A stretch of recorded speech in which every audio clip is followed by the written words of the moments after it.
Hello and welcome everybody.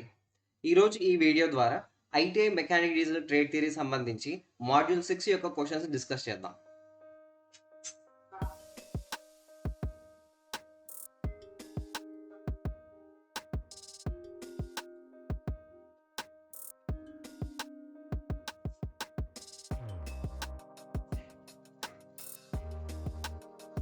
Okay, first question, what is the name of the equipment showed in the figure? చిత్రంలో చూపించిన పరికరాల పేరు ఏమిటి అంటే దీని పేరు ఏంటి అంటున్నారు. దీని వచ్చేసి మనం ఇంజిన్ హాయిస్ట్ అంటాం. వెహికల్ లోపల నుంచి ఇంజిన్ని బయటికి రిమూవ్ చేయడానికి దీన్ని ఉపయోగిస్తాం అన్నమాట. ఇక్కడ కొక్కి ఉంది కదా, ఈ కొక్కికి చైన్ కట్టేసి ఇంజిన్లో కూడా ఒక కొక్కి ఉంటుంది అనమాట ప్లేస్ చేయడానికి. దానికి ఒక చైన్ ఫిక్స్ చేసి ఇక్కడ ఉంది కదా ఈ లీవర్, దీన్ని ప్రెస్ చేసామంటే ఇది పైకి లిఫ్ట్ అవుతుంది, మన ఇంజిన్ కార్లోంచి బయటకు వచ్చేస్తుంది. అంతకంటే ముందు మనం మౌంటింగ్స్ అన్ని రిమూవ్ చేయాలా, అట్లా అవ్వకుండా లిఫ్ట్ చేసామంటే అన్ని డ్యామేజ్ అయిపోతాయి. Next question, what is the name of the part marked as X shown in the figure? చిత్రంలో చూపించిన ఎక్స్ అని గుర్తు పెట్టబడిన భాగం పేరేంటి? ఫస్ట్ ఆఫ్ ఆల్ ఇది వచ్చేసి మనకు mechanical job, screw type work అవుతుంది, స్క్రూ అండ్ నట్. ఇది మోస్ట్ కామన్గా ఉపయోగిస్తాం దీన్ని కదా. ఇక్కడ ఉంది కదా, దీన్ని వచ్చేసి దీన్ని ఏమంటున్నాం అనేసి వీడు అడుగుతున్నాడు. దీన్ని వచ్చేసి మనం ఏమంటాం, ఇది సరిగ్గా హోల్స్ ఉన్నాయి. హోల్స్ అంటే మనం రాడ్ పెట్టేసి తిప్పుతూ ఉంటారు, ఎప్పుడైనా పంచర్ అయినప్పుడు అక్కడ చూస్తే కనిపిస్తుంది మనకి ఈజీగా. అయితే ఈ డిస్క్ వచ్చేసి తిరుగుతుంది కాబట్టి దాన్ని రివాల్వింగ్ డిస్క్ అంటాం. Next question, what is the name of the part marked as X shown in the figure? బొమ్మలో చూపించిన ఎక్స్గా గుర్తుపెట్టబడిన భాగం పేరు ఏమిటి? ఇది 2 స్ట్రోక్ ఇంజిన్ యొక్క ఇమేజ్. ఓకే, 2 స్ట్రోక్ ఇమేజ్లో ఈ విధంగా ఉంటాయి. 2 స్ట్రోక్ ఇంజిన్లో వాల్స్ ఉండవు, పోర్ట్స్ ఉంటాయి, 3 పోర్ట్స్ ఉంటాయి. ఓకే, ఇక్కడ చూపిస్తున్నాడు కదా, ఇక్కడ సిలిండర్ లోపల బర్న్ అయిపోయిన తర్వాత గ్యాసెస్ అన్ని బయటికి పోవాలి. బయటికి పోయేదానికి మనకు ఒక పేరు ఉంది, అదేంటి? ఎగ్జాస్ట్. సో దీనికి వచ్చేసి ఎగ్జాస్ట్ పోర్ట్. ఇక్కడ కింద ఉంది కదా, దాన్ని వచ్చేసి ఇంటేక్ పోర్ట్ అంటాం. దీనికి ఇదే దాంట్లో ఆప్షన్లోనే ఉంది ఆన్సర్. ఈ పోర్ట్ పేరేంటో కామెంట్ సెక్షన్లో మెన్షన్ చేయండి. Next question, which component of 4-stroke cycle engine supplies power during idle strokes? 4 stroke cycle ఇంజిన్లో ఏ భాగం నిష్క్రియ స్ట్రోక్ల సమయంలో పవర్ని సరఫరా చేస్తుంది? అంటే 4 స్ట్రోక్ సైకిల్లో సక్షన్, కంప్రెషన్, పవర్, ఎగ్జాస్ట్, ఈ 4 ఆపరేషన్స్ ఒక్కొక్క స్ట్రోక్లో సపరేట్ జరుగుతూ ఉంటాయి. ఓకే, అయితే ఇక్కడ ఏమంటున్నాడంటే ఐడిల్ స్ట్రోక్స్ అంటే సక్షన్, ఆ తర్వాత కంప్రెషన్, లాస్ట్ ఎగ్జాస్ట్, ఈ 3 స్ట్రోక్కి పవర్ ఏది అందిస్తుంది అనేసి. సో దానికి ఆన్సర్ వచ్చేసి ఫ్లైవీల్. పిస్టన్ యాక్చువల్లీ మనకు మెకానికల్ ఎనర్జీ క్రియేట్ చేస్తుంది. క్రాంక్ షాఫ్ట్ వచ్చేసి రెసిప్రొకేటింగ్ మోషన్ రోటరీ మోషన్లో కన్వర్ట్ చేస్తుంది. ఈ క్రాంక్ షాఫ్ట్ పిస్టన్ రెండింటిని కనెక్ట్ చేసేది వచ్చేసి కనెక్టింగ్ రాడ్. అయితే మనకి ఎనర్జీ వచ్చేసి ఫ్లైవీల్లో స్టోర్ అవుతుంది పూర్తి బయట. ఆ ఫ్లైవీల్కి క్లచ్ ప్లేట్ ఇవన్నీ కూడా యాడ్ చేసేసి మనం ఆ ఎనర్జీని ఏదైతే జనరేట్ అయిందో ఎనర్జీని వెహికల్ యొక్క వీల్స్కి ట్రాన్స్ఫర్ చేసి మనం మూవ్ అవుతాం. సో ఇక్కడ ఆన్సర్ వచ్చేసి ఫ్లైవీల్. ఒకవేళ దీంట్లోనే ఈ స్ట్రోక్స్ అడిగాడు కదా, ఇక్కడ డివైస్ కాంపొనెంట్ కాకుండా ఏ స్ట్రోక్ అని అడగచ్చు. సో ఆ స్ట్రోక్ ఏంటి కామెంట్ సెక్షన్లో మెన్షన్ చేయండి. What is the name of the starting system shown in the figure? చిత్రంలో చూపించిన ప్రారంభ వ్యవస్థ పేరు ఏమిటి? ఇంజిన్ స్టార్టింగ్ చేసే సిస్టమ్స్ వచ్చేసి రకరకాలుగా ఉంటాయి. ఒక్కొక్క ఇంజిన్లో ఒక్కొక్క టైప్, ఆ ఇంజిన్ యొక్క సైజ్ బట్టి కూడా మారుతూ ఉంటాయి. ఓకే, సో ఈ టైప్ ఏంటి అనేసి మనం ప్రీవియస్ సెషన్స్లో చూసాం. దాంట్లో కొన్ని డ్రాయింగ్స్ ఇచ్చాడు కదా, ఇలా చూపిస్తే దాన్ని పంప్ అంటాం. పంప్ ఉన్నాయంటే ఈ సిస్టమ్ ఎయిదర్ న్యూమాటిక్ సిస్టమ్ లేదా హైడ్రాలిక్ సిస్టమ్. న్యూమాటిక్ సిస్టమ్ అయితే మనకి ఎయిర్ ట్యాంక్ ఉండాలి, ఇక్కడ ఎయిర్ ట్యాంక్ లేదు. సో ఇది ఆటోమేటిక్లీ హైడ్రాలిక్ క్రాంకింగ్ సిస్టమ్ అవుతుంది. క్రాంకింగ్ సిస్టమ్ అన్నా స్టార్టింగ్ సిస్టమ్ అన్నా రెండో ఒకటే, ఇంజిన్ని నడిపించే వ్యవస్థ. ఓకే, ఇంజిన్ నడిపించేది కాదు, ఇంజిన్ని మొదలు పెట్టే వ్యవస్థ. Next question, what is the purpose of a pre combustion chamber? Pre combustion chamber యొక్క ప్రయోజనం ఏమిటి? కంబషన్ ఛాంబర్ అంటే ఫ్యూల్ ఎక్కడైతే బర్న్ అవుతుందో దాన్ని కంబషన్ ఛాంబర్ అంటాం. అయితే పాత డీజిల్ ఇంజిన్స్లో వచ్చేసి డీజిల్ ఇప్పుడున్నంత క్లీన్గా ఉండేది కాదు, కొంచెం విస్కాసిటీ ఎక్కువగా ఉండేది, అది సరిగ్గా బర్న్ అయ్యేది కాదు. దానికోసం ఆ డీజిల్‌ని ఆల్రెడీ కొంచెం పార్షియల్‌గా బర్న్ చేసి, ఆ తర్వాత మెయిన్ కంబషన్ చాంబర్‌లోకి తీసుకొని వెళ్ళేసి అక్కడ పూర్తిగా బర్న్ చేసేవాళ్ళు. ఆ ముందుగా ఏదైతే పార్షియల్‌గా బర్న్ చేస్తారో దాన్నొచ్చేసి ప్రీ కంబషన్ చాంబర్ అంటాం. సో, ఆప్షన్ చూద్దాం. Increasing scavenging. స్కావెంజింగ్ అంటే ఎగ్జాస్ట్ గ్యాసెస్‌ని పూర్తిగా తీసివేయడం. అది కాదు. Delay the injection. No. Compress the fuel mixture. ఆ తర్వాత atomising the fuel with heated air. ఇది correct answer. Okay. Next. What is the name of the indicator showed in the figure? చిత్రంలో చూపించిన ఇండికేటర్ పేరు ఏంటి? ఇది. ఇట్లాంటి ఇండికేటర్స్ వచ్చేసి కార్‌లో డాష్ బోర్డ్ ఉంటుంది కదా! ఆ డాష్ బోర్డ్‌లో కనిపిస్తా ఉంటాయి. ఇది కార్ నడిపే ప్రతి ఒక్కరికి తెలుస్తూ ఉంటుంది. సీట్ బెల్ట్ యొక్క ఇండికేటర్. మనం సీట్ బెల్ట్ కనుక ఎప్పుడైతే వేస్తామో బీప్ బీప్ బీప్ అని సౌండ్ వస్తూనే ఉంటది. Next one. What is the use of boarded tube type gauge? Boarded tube type gauge యొక్క ఉపయోగం ఏమిటి? ఇవి ప్రెషర్‌ని ఇండికేట్ చేస్తాయన్నమాట. మనం ఈ ప్రెషర్‌ని ఇండికేట్ చేయడానికి దీన్ని ఉపయోగిస్తాం. ఓకే. ఆయిల్ యొక్క ప్రెషర్‌ని. To measure oil pressure. Oil యొక్క ఒత్తిడిని కొలవడానికి ఉపయోగిస్తాం. Next question. What is the name of the equipment showed in the figure? చిత్రంలో చూపించిన పరికరాల పేరు ఏమిటి? ఇందాకే చెప్పుకున్నాం. దీన్నొచ్చేసి మనం జాక్ అంటాం. ఈ జాక్‌లో 1, 2, 3 ఆల్మోస్ట్ ఈ మూడిట్లో అదే ఉంది. జాక్ అనేసి పేరు. సో, ఇక్కడ వచ్చేసి హైడ్రాలిక్ జాక్ మనం ప్రీవియస్ క్లాస్‌లో చూసాం. ఆ హైడ్రాలిక్స్ అండ్ న్యూమాటిక్స్‌లో. బాటిల్ టైప్‌లో ఉంటుంది. దాన్ని ప్రెస్ చేస్తే పైకి లిఫ్ట్ అవుతది. అది హైడ్రాలిక్ జాక్. కానీ ఇది కాదు. ఇదేంటి మనం తిప్పితే తిరుగుతుంది. కాబట్టి దీన్ని మెకానికల్ జాక్ అంటాం. తర్వాత జాక్ స్టాండ్ ఏంటంటే ఒక వెహికల్‌ని చాలా ఎక్కువ సమయం వరకు మనం అలాగే హోల్డ్ చేసి పెట్టాలి అనుకోండి. అప్పుడు జాక్ స్టాండ్‌ని ఉపయోగిస్తాం. Next question. How do you classify the diesel engine? మీరు డీజిల్ ఇంజిన్‌ను ఎలా వర్గీకరిస్తారు? సో, డీజిల్ ఇంజిన్‌కి ఇక్కడ ఏ విధంగా దానికి రిలేటెడ్ కాన్సెప్ట్ అన్నమాట ఇక్కడ అడుగుతుండేది. ఫస్ట్ ఆప్షన్‌లో ఏముంది? Spark ignition engine. స్పార్క్ జ్వలన ఇంజిన్. ఇదొచ్చేసేసి SI engine or spark ignition engine petrol ఇంజిన్‌కి ఉన్న మరొక పేరు. అంటే పెట్రోల్‌ని వచ్చేసి ఇలా స్పార్క్ ద్వారా బర్న్ చేస్తాం. కాబట్టి ఇది కాదు. Next constant volume engine. మన ఎస్ఐ ఇంజిన్‌కి, సిఐ ఇంజిన్‌కి డిఫరెన్సెస్‌లో క్లియర్‌గా ఉంది. కాన్స్టాంట్ వాల్యూమ్ వచ్చేసి పెట్రోల్ ఇంజిన్ ఆర్ ఎస్ఐ ఇంజిన్‌కి రిలేటెడ్. Constant pressure engine. ఇది డీజిల్ ఇంజిన్‌కి సంబంధించింది ఇది. గుర్తుపెట్టుకోవాలి. Next question. Which is the formula for compression ratio? Compression రేషియోకి ఫార్ములా ఏది? సో, కంప్రెషన్ రేషియో అంటే ఒక సిలిండర్ ఉందనుకోండి. ఆ సిలిండర్‌లో swept volume plus clearance volume 2 types of volumes ఉంటాయి. ఓకే. అంటే పిస్టన్ మూవ్ అయ్యే దాన్ని బట్టి.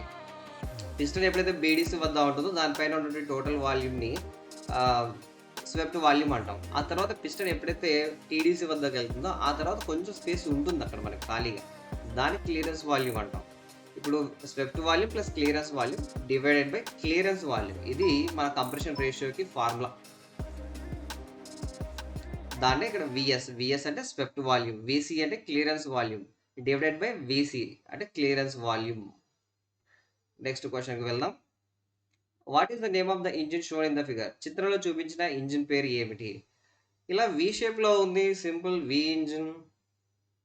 ఇక్కడ ఇచ్చాడు కదా! ఈ వి షేప్‌లో ఉంది. అట్ ద సేమ్ టైమ్ ఇక్కడ యాంగిల్ ఇచ్చాడు 60 డిగ్రీస్. ఒకవేళ మీకు క్వెషన్‌లో ఇదే క్వెషన్ కొంచెం మార్చి 60 డిగ్రీల్లో ఏ ఇంజిన్ ఉంటుంది అనేసి అడిగాడనుకోండి. అప్పుడు కూడా గుర్తుపెట్టుకోండి. V engine. V for victory. Next question. What is the name of the indicator showed in the figure? చిత్రంలో చూపించిన ఇండికేటర్ పేరేంటి? సో, ఇది ఏంటి? ఇది కూడా సేమ్ మన సీట్ బెల్ట్ ఇట్లా అన్ని డాష్ బోర్డ్‌లో వస్తది. కార్ డాష్ బోర్డ్‌లో. ఓకే. దాంట్లో దీన్ని మనం చక్రం అనుకుంటే ఇవి బ్రేక్ ప్యాడ్స్.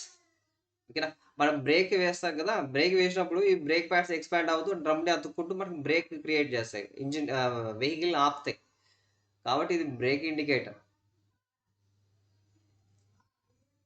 అయితే ఇక్కడ బాగా గుర్తుపెట్టుకోండి. రెండిట్లో ఏబీఎస్ అని మిక్స్ చేసాడు. ఏబీఎస్ అంటే యాంటీ లాక్ బ్రేకింగ్ సిస్టమ్. దానికి కొంచెం డిఫరెంట్‌గా ఉంటుంది. మన టెక్స్ట్ బుక్‌లో క్లియర్‌గా మెన్షన్ చేశాడు. ఆ డాష్ బోర్డ్ ఇండికేటర్స్ ఏమేమి ఉంటాయనేసి. ఒకసారి చూస్తే అర్థమవుతది. చూద్దాం. Next question. What does 2WD refers to in vehicle specification? వాహన స్పెసిఫికేషన్‌లో 2WD దేనిని సూచిస్తుంది? 2WD 2 దీంట్లో మనం చూద్దాం. డైరెక్ట్‌గా ఆప్షన్‌లో గనక ఆప్షన్ ఎలిమినేట్ చేస్తే మనకి ఈజీగా వచ్చేసింది. ఇక్కడ 2 అని ఉంది. ఇక్కడ 2 ఉంది. Matching finish. ఇక్కడ 4 ఉంది. రేర్ ఉంది. ఫ్రంట్ ఉంది. నథింగ్ 2. డబ్ల్యూ అంటే వీల్, డి అంటే drive. గుర్తుపెట్టుకోవాలా.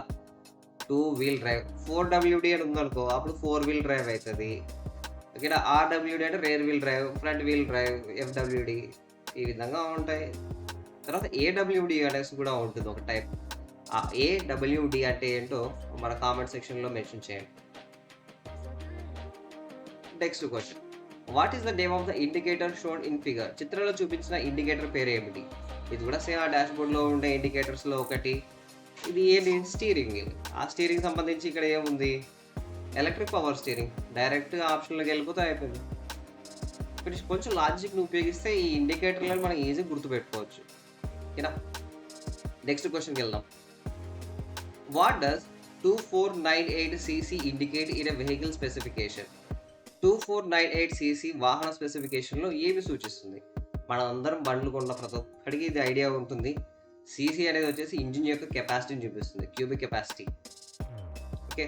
So engine cylinder capacity ఇది చూపిస్తుంది. ఓకేనా? Next question. What is the name of the starting system shown in figure? చిత్రంలో చూపించిన ప్రారంభ సిస్టమ్ పేరు ఏమిటి? ఈ స్టార్టింగ్ సిస్టంలో ఒకటి. సో ఫస్ట్ బాగా గమనించండి. ఇది పిస్టన్, ఈ cylinder, 2 valves, connecting rod, crank shaft, flywheel. ఫ్లైవీల్కి ఇంకొక మోటార్ అటాచ్ అయింది. ఈ మోటార్కి ఇక్కడ చూడండి ఎలక్ట్రికల్గా ఉన్నాయి. ఇది బ్యాటరీ అంటాం. సో బ్యాటరీ ఇవన్నీ ఉన్నాయంటే దాన్ని వచ్చేసి మనం ఎలక్ట్రిక్ మోటార్ క్రాంకింగ్ అంటాం. ఓకేనా? ఇది స్టార్టర్ మోటార్. ఆ స్టార్టర్ మోటార్ పనిచేయాలంటే కరెంట్ కావాలి, ఎలక్ట్రిసిటీ. ఆ బ్యాటరీ నుంచి వస్తుంది current. Next question. Which service equipment lift the car in car service station? Car service స్టేషన్లో కార్ను ఏ సర్వీస్ పరికరాలు ఎత్తుతాయి? సో నథింగ్ బట్ వెహికల్ని పైకి లిఫ్ట్ చేసి పెట్టుకునేది వీడు అడుగుతాండేది. ఆర్బర్ ప్రెస్ వచ్చేసి సిలిండర్లోని తర్వాత ఇంకొన్ని పార్ట్స్ని గట్టిగా ప్రెస్ చేసి ఫిట్ చేయాల్సి వస్తుంది. దానికోసం హెల్ప్ అవుతుంది, లిఫ్ట్ చేయడానికి కాదు. హైడ్రాలిక్ జాక్ ఇది వచ్చేసి వెహికల్లో ఏదో ఒక సైడ్, ఫ్రంటా, బ్యాకా, లెఫ్టా, రైటా, ఏదో ఒక సైడ్ లిఫ్ట్ చేయడానిక ఈ హైడ్రాలిక్ జాక్ని ఉపయోగిస్తాం. కానీ పూర్తి కార్ని కాదు. పూర్తి కార్ని ఎట్లా లిఫ్ట్ చేయాలి అనుకోండి, మనం హైడ్రాలిక్ హాయిస్ట్, HOIST హాయిస్ట్ని ఉపయోగిస్తాం. ఓకేనా? అయితే ఇక్కడ వచ్చేసి వీడు ఏమి ఇచ్చాడు? కార్ లిఫ్ట్ చేయడానికి హైడ్రాలిక్ హాయిస్ట్. ఓకే, బాగుంది. తర్వాత కార్ని అలాగే ఎక్కువసేపు పెట్టాలనుకోండి, అంటే లిఫ్ట్ చేసేసినాం, మేబీ 1 or 2 days అట్లా మనకు వర్క్ పెద్దగా ఉంది, అట్లాగే యూస్ చేస్తూ ఉన్నాం. మరి హాయిస్ట్ మీద అట్లాగే పెట్టచ్చా? పెట్టకూడదు. ఎందుకంటే అది హైడ్రాలిక్ సిస్టమ్ అన్ని వర్క్ అవుతుంటే, పంప్ అన్ని వర్క్ అవుతుంటే కంటిన్యూస్గా ప్రెషర్ ఉంటుంది. అట్లాంటి సమయంలో ఎప్పుడైతే లాంగ్ పీరియడ్లో మనం వర్క్ చేయాల్సి ఉంటుందో ఆ సమయంలో మనకు ఈ జాక్ స్టాండ్ దొరుకుతాయి. ఆ జాక్ స్టాండ్‌లని పెట్టేసి హ్యాపీగా హాయిస్ట్ నుంచి మనం రిలీఫ్ అయిపోవచ్చు. Okay. So 18th question. Okay, next వెళ్దాం. What is the name of the indicator showed in the figure? చిత్రంలో చూపించిన ఇండికేటర్ పేరు ఏంటి? ఇది బల్బ్ అబ్బా. అన్ని చోట్ల బల్బ్. అన్నిట్లోనూ బల్బ్ ఉంది. మనకి మాల్ ఫంక్షన్ ఇండికేటర్ ల్యాంప్ అంటే డాష్ బోర్డ్‌లో ఎప్పుడైతే ట్రబుల్ ఇస్తుందో ఆ సమయంలోనే వస్తుంది. మోస్ట్‌లీ కార్‌లోని డాష్ బోర్డ్‌లో ఎప్పుడైనా ఇవి వచ్చినాయి అంటే అక్కడ ఏదో డ్యామేజ్ అయ్యి ఉంటుంది. డ్యామేజ్ అయితేనే వస్తాయి. అంతెందుకు మనం బండ్లు స్టార్ట్ చేస్తాం కదా, 2 వీలర్, దాంట్లో కూడా బ్యాటరీ సింబల్ వస్తది. ఎందుకు అంటే ఆ బ్యాటరీ చార్జ్ అవ్వదు స్టార్టింగ్. ఎప్పుడైతే మనం స్టార్ట్ చేస్తామో ఆ తర్వాత కొద్దిసేపటికి ఆ బ్యాటరీ సింబల్ పోతుంది. ఎప్పుడైతే ట్రబుల్ ఉంటుందో అప్పుడు మాత్రమే డాష్ బోర్డ్‌లో మనకి ఇట్లాంటి సింబల్స్ వస్తాయి. అంతేగాని ప్రతిసారి అంటే బాగున్నా లేకున్నా అట్లా ఇవ్వవు. ఎప్పుడైతే డ్యామేజ్ ఉంటుందో, సమస్య ఉంటుందో అప్పుడే మనకి ఇట్లాంటి సింబల్స్ కనిపిస్తాయి. కాబట్టి డెడ్ బల్బ్ పోయింది. Next question. What is the name of the stroke shown in the figure? చిత్రంలో చూపించిన స్ట్రోక్ పేరు ఏంటి? ఈ స్ట్రోక్ పేరేంటి? సో ఫస్ట్ బాగా గమనించండి. ఇక్కడ యారోస్ మీరు మెయిన్ ఎక్కడ అబ్జర్వ్ చేయాలంటే యారో ఇచ్చింటాడు కదా, ఆ యారో పైన చూడాలా. ఆ తర్వాత ఈ యాంగిల్ ఇవి మేబీ గుర్తుకున్నాయి అనుకోండి, టక్కుని చెప్పేయచ్చు. ఈ యాంగిల్స్ మనకి 4 స్ట్రోక్ సైకిల్ ఇంజిన్‌లో 180 + 180 అట్లా యాడ్ అవుతూ పోతూ ఉంటాయి. ఓకేనా? సో ఇప్పుడు ఆ క్యాలిక్యులేషన్ వద్దు, డైరెక్ట్‌గా చూద్దాం. ఇక్కడ పిస్టన్ వచ్చేసి టీడీసీ నుంచి బీడీసీకి అంటే డౌన్వర్డ్ వెళ్తుంది. TDC to BDC. TDC to BDC మనకు 2 టైమ్స్ వెళ్తుంది. ఓకే, ఒకటి సక్షన్ స్ట్రోక్లో, ఇంకోటి వచ్చేసి పవర్ స్ట్రోక్లో, రెడ్ స్ట్రోక్లు. నెక్స్ట్ మనం అబ్జర్వ్ చేయాల్సిందేది ఇక్కడ వాల్స్. ఓకే, వాల్ ఇక్కడ ఓపెన్ అయింది. ఇక్కడ కొంచెం మనం జూమ్ చేసి చూస్తే అర్థం అవుతుంది, కొంచెం ఓపెన్ అయింది. ఇక్కడ మాత్రం క్లోజ్ అయిపోయింది.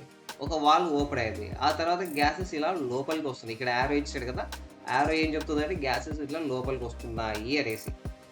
సో పిస్టన్ టీడీసీ నుంచి బీడీసీకి వెళ్తూ ఆ తర్వాత ఒక వాల్వ్ ఓపెన్ అవుతుంది. దాని నుంచి మనకి గ్యాసెస్ వస్తున్నాయి అంటే అది సక్షన్ స్ట్రోక్. ఇవంతా జరిగేది సక్షన్ స్ట్రోక్లో. Okay, next question. What is the name of the part marked as X showed in the figure? చిత్రంలో చూపించిన ఎక్స్ అని గుర్తుపెట్టబడిన భాగం పేరు ఏమిటి? ఇది ఎయిర్ కంప్రెసర్. ఓకే, ఎయిర్ కంప్రెసర్లో ఇది ఎయిర్ ట్యాంక్ కింద ఉంటుంది. దీన్ని ఎప్పుడైతే ఆల్మోస్ట్ చూడండి మనకి ఈవెన్ రేడియేటర్లో కూడా ఉంటుంది ఇలాగే. దీన్ని డ్రైన్ ప్లగ్ అంటాం. ఈ లోపల గాలి ఉంటుంది కదా, ఒక్కోసారి ఆ గాలి అంతా కండెన్స్ అయిపోయి మనకు కొంచెం వేపర్ అవన్నీ స్టార్ట్ అవుతాయి, వాటర్ వేపర్. ఆ వాటర్ వేపర్ ఇవన్నీ తీసేయాలి. ఆ తీసేయడానికి సర్వీసింగ్ చేసుకోవడానికి అంతా కూడా ఈ డ్రైన్ ప్లగ్ హెల్ప్ అయింది. అయిపోయా. Next question. Which engine is more economical and compact? A engine మరింత పొదుపు మరియు కాంపాక్ట్? కాంపాక్ట్ అంటే సైజ్ చిన్నది. ఓకే, నెంబర్ ఆఫ్ సిలిండర్స్ పెంచినా కానీ దాని యొక్క సైజ్ అనేది తక్కువగా ఉంటుంది. అట్లాంటి ఏకైక ఇంజిన్ వి ఇంజిన్. ఓకే, వి ఇంజిన్లో వి షేప్లో ఉంటాయి కదా. ఇప్పుడు ఈ 2 సిలిండర్లు, నెక్స్ట్ ఇంకా 2 సిలిండర్లు యాడ్ చేద్దాం వి షేప్లో, మనకి స్పేస్ అనేది ఎక్కువ కాదు. అదే కనుక ఇంక్లైన్ ఇంజిన్ అనుకో 4 వరుసగా ఉంటాయి, స్పేస్ ఆక్యుపై చేస్తుంది. తర్వాత నెక్స్ట్ రేడియల్ ఇంజిన్ మొత్తం ఇట్లా రౌండ్గా ఉంటాయి, స్పేస్ ఆక్యుపై చేస్తాయి. కానీ వి ఇంజిన్ మాత్రం 2 చాలా తక్కువ స్పేస్ ఆక్యుపై చేస్తాయి. At the same time more economical. Next question. Which type of engine is used in aeroplanes? ఏరోప్లేన్లో ఏ రకమైన ఇంజిన్ ఉపయోగించబడుతుంది? సో ఇక్కడ కొంచెం టెక్నికల్గా మార్చాల్సి వస్తుంది, ఎందుకంటే ఇప్పుడు ఉన్నటువంటి ఇంజిన్లో జెట్ ఇంజిన్స్ కూడా ఉపయోగిస్తున్నారు. ఇది అన్ని ఏరోప్లేన్ ఇంజిన్స్ కాదు. ప్రజెంట్ మన సిలబస్ ప్రకారం ఇప్పుడు గుర్తుపెట్టుకోండి, ఏరోప్లేన్స్లో వచ్చేసి రేడియల్ ఇంజిన్లో ఉపయోగిస్తాం. ఏరోప్లేన్స్లో రేడియల్ ఇంజిన్ని ఉపయోగిస్తాం. Very good, right. Next question. What is the name of the indicator showed in the figure? చిత్రంలో చూపించిన ఇండికేటర్ పేరు ఏంటి? దీని పేరు టీసీఎస్ అంటే ట్రాక్షన్ కంట్రోల్ సిస్టమ్. ఓకేనా, ట్రాక్షన్ కంట్రోల్ సిస్టమ్ మనకు అది తెలిసిందంటే అయిపోతుంది. TCS of, traction control of. Next question. What is the formula for IHP? IHP అంటే ఇండికేటెడ్ హార్స్ పవర్. ఈ హార్స్ పవర్లు మనకి ఇంజిన్లో 3 టైప్స్ ఉంటాయి. ఓకే, ఒకటి ఇండికేటెడ్ హార్స్ పవర్. మనకి ఎప్పుడైతే కంబషన్ జరుగుతుందో ఆ వెంటనే మనకు ప్రొడ్యూస్ అయ్యే పవర్ని ఇండికేటెడ్ హార్స్ పవర్ అంటాం. ఆ తర్వాత పవర్ ఫ్లైవీల్ వరకు వెళ్తుంది. ఆ ఫ్లైవీల్ దగ్గర లభించే పవర్ని బ్రేక్ హార్స్ పవర్ అంటాం. అయితే మనకి రెండింటికి మధ్య కొంచెం డిఫరెన్స్ ఉంటుంది, బ్రేక్ హార్స్ పవర్కి, ఇండికేటెడ్ హార్స్ పవర్కి. సో ఈ రెండింటికి మధ్య ఉన్నటువంటి డిఫరెన్స్ని మనం ఫ్రిక్షనల్ హార్స్ పవర్లు అంటాం, లేదా ఫ్రిక్షనల్ లాసెస్ అంటారు, మెకానికల్ లాసెస్ అని కూడా అంటారు దీన్ని. ఇక్కడ ఐహెచ్పి గురించి అడిగాడు కాబట్టి దీని యొక్క ఫార్ములా PLAN / 4500 × K. ఓకే, ఇది ఫార్ములా. నెక్స్ట్ బిహెచ్పి కూడా ఫార్ములా ఉంటుంది, ఐహెచ్పికి కూడా ఫార్ములా ఉంటుంది, అది గుర్తుపెట్టుకో. ఐహెచ్పి ఇదే, FHP ఫ్రిక్షన్ లాసెస్కి చాలా ఈజీ. దీని యొక్క టర్మినాలజీ చూసామంటే అన్నీ ఉంటాయి దాంట్లో. ఓకే, నెక్స్ట్ ఇంకేం లేవు. 25 క్వశ్చన్లు ఇచ్చాడు, అయిపోయింది, సబ్మిట్ చేసేద్దాం. ఇట్లా మనం రాస్తూ పోతూ ఉంటే వస్తూ ఉంటాయి. అట్ ద సేమ్ టైం నా సజెషన్ ఏంటంటే మీ అందరికీ, ఎవరైతే ఈ వీడియో చూస్తున్నారో వాళ్ళందరికీ, మీరు ఈ మాడ్యూల్ టెస్ట్లు ఫ్రీక్వెంట్గా రాస్తూ ఉండాలి. ఎందుకంటే 90% ఛాన్సెస్ మనకు దీంట్లోంచే వస్తాయి మెయిన్ ఎగ్జామ్కి అని నేను అనుకుంటున్నా. ఓకేనా, అయితే మీరు ఎప్పుడైతే తరచూ రాస్తూ ఉంటారో దీంట్లో మాడిఫై అవుతూ ఉంటాయి, మారుతూ ఉంటాయి. ఈవెన్ నేను కూడా ఎక్స్పీరియన్స్ చేసినది ఏంటంటే, ఇప్పుడు స్టార్ట్ చేయడానికంటే ముందు ఇంకోసారి రాసా. అయితే దానికి దీనికి కూడా కొన్ని క్వశ్చన్లు మారాయి, మీకు కూడా మారచ్చు. ఓకే, కాబట్టి ఇది బెటర్, ఫ్రీక్వెంట్గా రాస్తూ ఉండండి. మెయిన్ ఎగ్జామ్ అట్లా అయిపోద్ది. So no wrong answers. ఇప్పుడు మనం డిస్కస్ చేద్దాం, సో దట్ ఎవరికైతే నెక్స్ట్ డిస్కషన్ వినాలి అంటే ఇక్కడ నుంచి కంటిన్యూ చేయండి. కంటిన్యూ చేస్తే బాగుంటుంది. ఎందుకంటే ఇప్పుడే నేను చెప్పా కొన్ని క్వెషన్‌లు మారాయి అనేసి. మళ్ళీ నెక్స్ట్ మెయిన్ మీ ఎగ్జామ్‌లో క్వెషన్‌లు మారి, ఆ క్వెషన్‌లు మాకు తెలియదు, మాకు రాలేదు అనేసి అక్కడ బాధపడే కంటే, దీనికి రిలవెంట్ ఇన్ఫర్మేషన్ మనం చూసుకొని, తర్వాత ఫ్రీక్వెంట్‌గా ప్రాక్టీస్ చేస్తూ, మనం మెయిన్ ఎగ్జామ్‌కి రాసామనుకోండి, ఈజీగా అయిపోతది. సో, నెక్స్ట్ స్టార్ట్ చేద్దాం.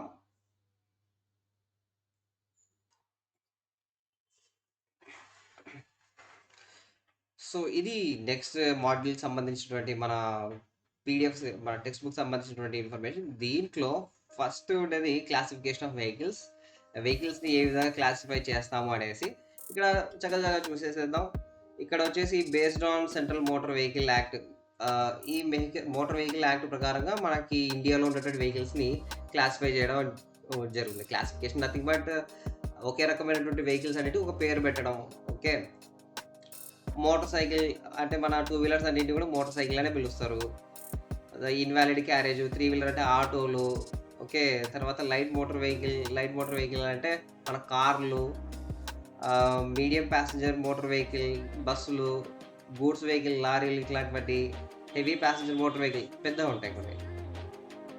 తర్వాత హెవీ గూడ్స్ వెహికల్ ఇవి మనకి క్లాసిఫికేషన్. బట్ మన ఎగ్జామ్ పాయింట్ ఆఫ్ వ్యూ అవసరం లేదు. ఆ తర్వాత next based on wheels, two wheeler మన స్కూటీలు, ఓకే. స్కూటీలు, బైక్‌లు ఇవన్నీ. త్రీ వీలర్స్ ఏమో ఆటోలు, ఫోర్ వీలర్స్ కార్లు, ఓకే. సిక్స్ వీలర్స్ లారీలు, మల్టీ యాక్సిల్స్ లారీలో పెద్ద లారీలుంటాయి. పొడుగ్గా, ఓకే. అవన్నీ ఉంటాయి. బట్ అగైన్ మనకి అవసరం లేదు present exam point of view. Next fuel used. ఈ fuel used petrol vehicle petrol వాడితే దాన్ని పెట్రోల్ ఇంజిన్ అంటాం. దాన్ని సారీ ఎస్ఐ ఇంజిన్ అని కూడా అంటాం. ఓకే. ఆ తర్వాత డీజిల్ వెహికల్ ఎప్పుడైతే డీజిల్ వాడతాం దాన్ని డీజిల్ వెహికల్ అంటారు. డీడీసీఐ ఇంజిన్ అంటాం. గ్యాస్ వెహికల్ ఇప్పుడు వీటన్నిటిని మోడిఫై చేస్తూ CNG compressed natural gas, LPG liquidized petroleum gas ఇవి వాడుతున్నారు. దీన్ని గ్యాస్ వెహికల్స్ అంటాం. ఆ తర్వాత ఈవీస్ ఎలక్ట్రిక్ వెహికల్స్. దాంతో పాటు నెక్స్ట్ వచ్చేసి బేస్డ్ ఆన్ బాడీ. అంటే కారు ఇంజిన్ ఇవన్నీ ఓకే. ఫ్యూల్ లాంటివి ఓకే. అయితే కార్‌ని ఏ విధంగా తయారు చేస్తారు? దాని యొక్క బాడీని బేస్ చేసుకొని ఇక్కడ ఇవన్నీ ఇచ్చాడు. సెడాను. సెలూన్ అన్నా, సెడాన్ అన్నా 2 ఒకటే. ఈ సెలూన్ అనేది వచ్చేసి యూఎస్ఏ ఇంగ్లీష్ అనమాట. ఓకే. ఈ సెడాన్ అనేది బ్రిటిష్ ఇంగ్లీష్. ఆ తర్వాత hatch back, convertible, station wagon, van, special purpose vehicle ఇవి దీంట్లో ఉండే టైప్స్. అయితే ఇక్కడ మనకి ఊరికే పేర్లు చెప్పుకుంటూ పోతే అర్థం కాదు కదా! ఒకసారి చూద్దాం. సో, ఇది మనకి సెలూన్ అన్నాడు కదా! సెలూన్ అన్న, తర్వాత ఈ సెడాన్ అన్న 2 ఒకటే. ఈ విధంగా డిక్కీ సెపరేట్‌గా ఉంటుంది. నెక్స్ట్ వచ్చేసి ఇంజిన్ పార్ట్ ఇది సెపరేట్‌గా ఉంటుంది. నెక్స్ట్ ఇదొచ్చేసి ప్యాసింజరు. ఈ విధంగా సెపరేట్‌గా ఉంటాయి. ఇట్లా సెపరేట్‌గా ఉంటే దాన్నొచ్చేసి మనం ఏమంటాం? వాడిచ్చినట్లు సెలూన్ అంటాం. Saloon car. సెలూన్ అంటే మనం కటింగ్‌కెళ్తాం కదా! దాన్ని కూడా సెలూనే అంటాం. కానీ ఇక్కడ సెలూన్ కార్ ఇచ్చాడు. అంటే కటింగ్ చేసుకునే కార్ అయితే కాదు ఇది. ఓకే. ఆ తర్వాత నెక్స్ట్ ఈ సెలూన్ కార్ వచ్చేసి మనకి ఈ సెలూన్ అనే పదం ఉంది కదా! యూఎస్ ఇంగ్లీష్‌లో ఈ విధంగా మాట్లాడతాం. దాన్ని గనుక మనం బ్రిటిష్ ఇంగ్లీష్‌లో అయితే సెడాన్ అంటాం. ఓకేనా? ఈ సెడాన్ అన్నా, సెలూన్ అన్నా 2 ఒకటే. డిక్కీ సెపరేట్‌గా ఉంటుంది. ఏమ్మా? ఓకే. ఆ తర్వాత నెక్స్ట్‌కెళ్దాం. దీన్ని హ్యాచ్‌బ్యాక్ అంటాం.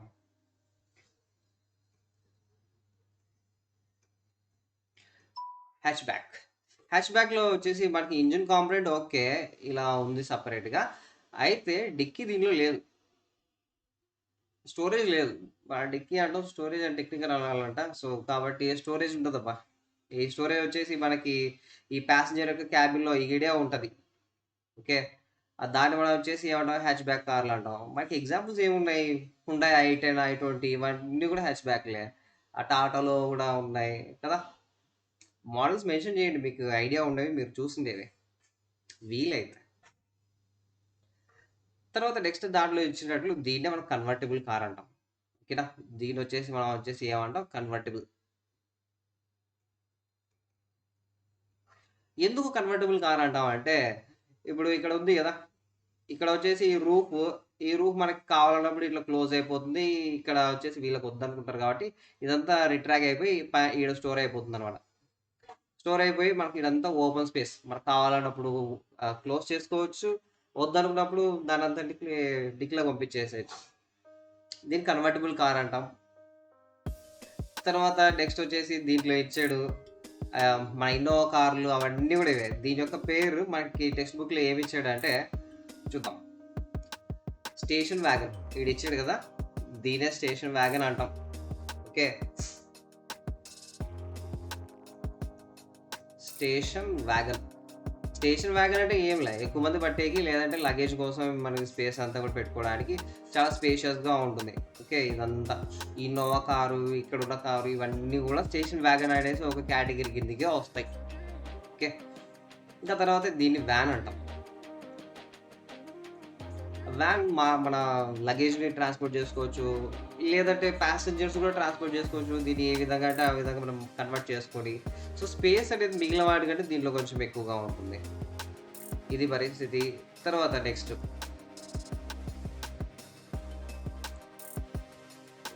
Based on drive.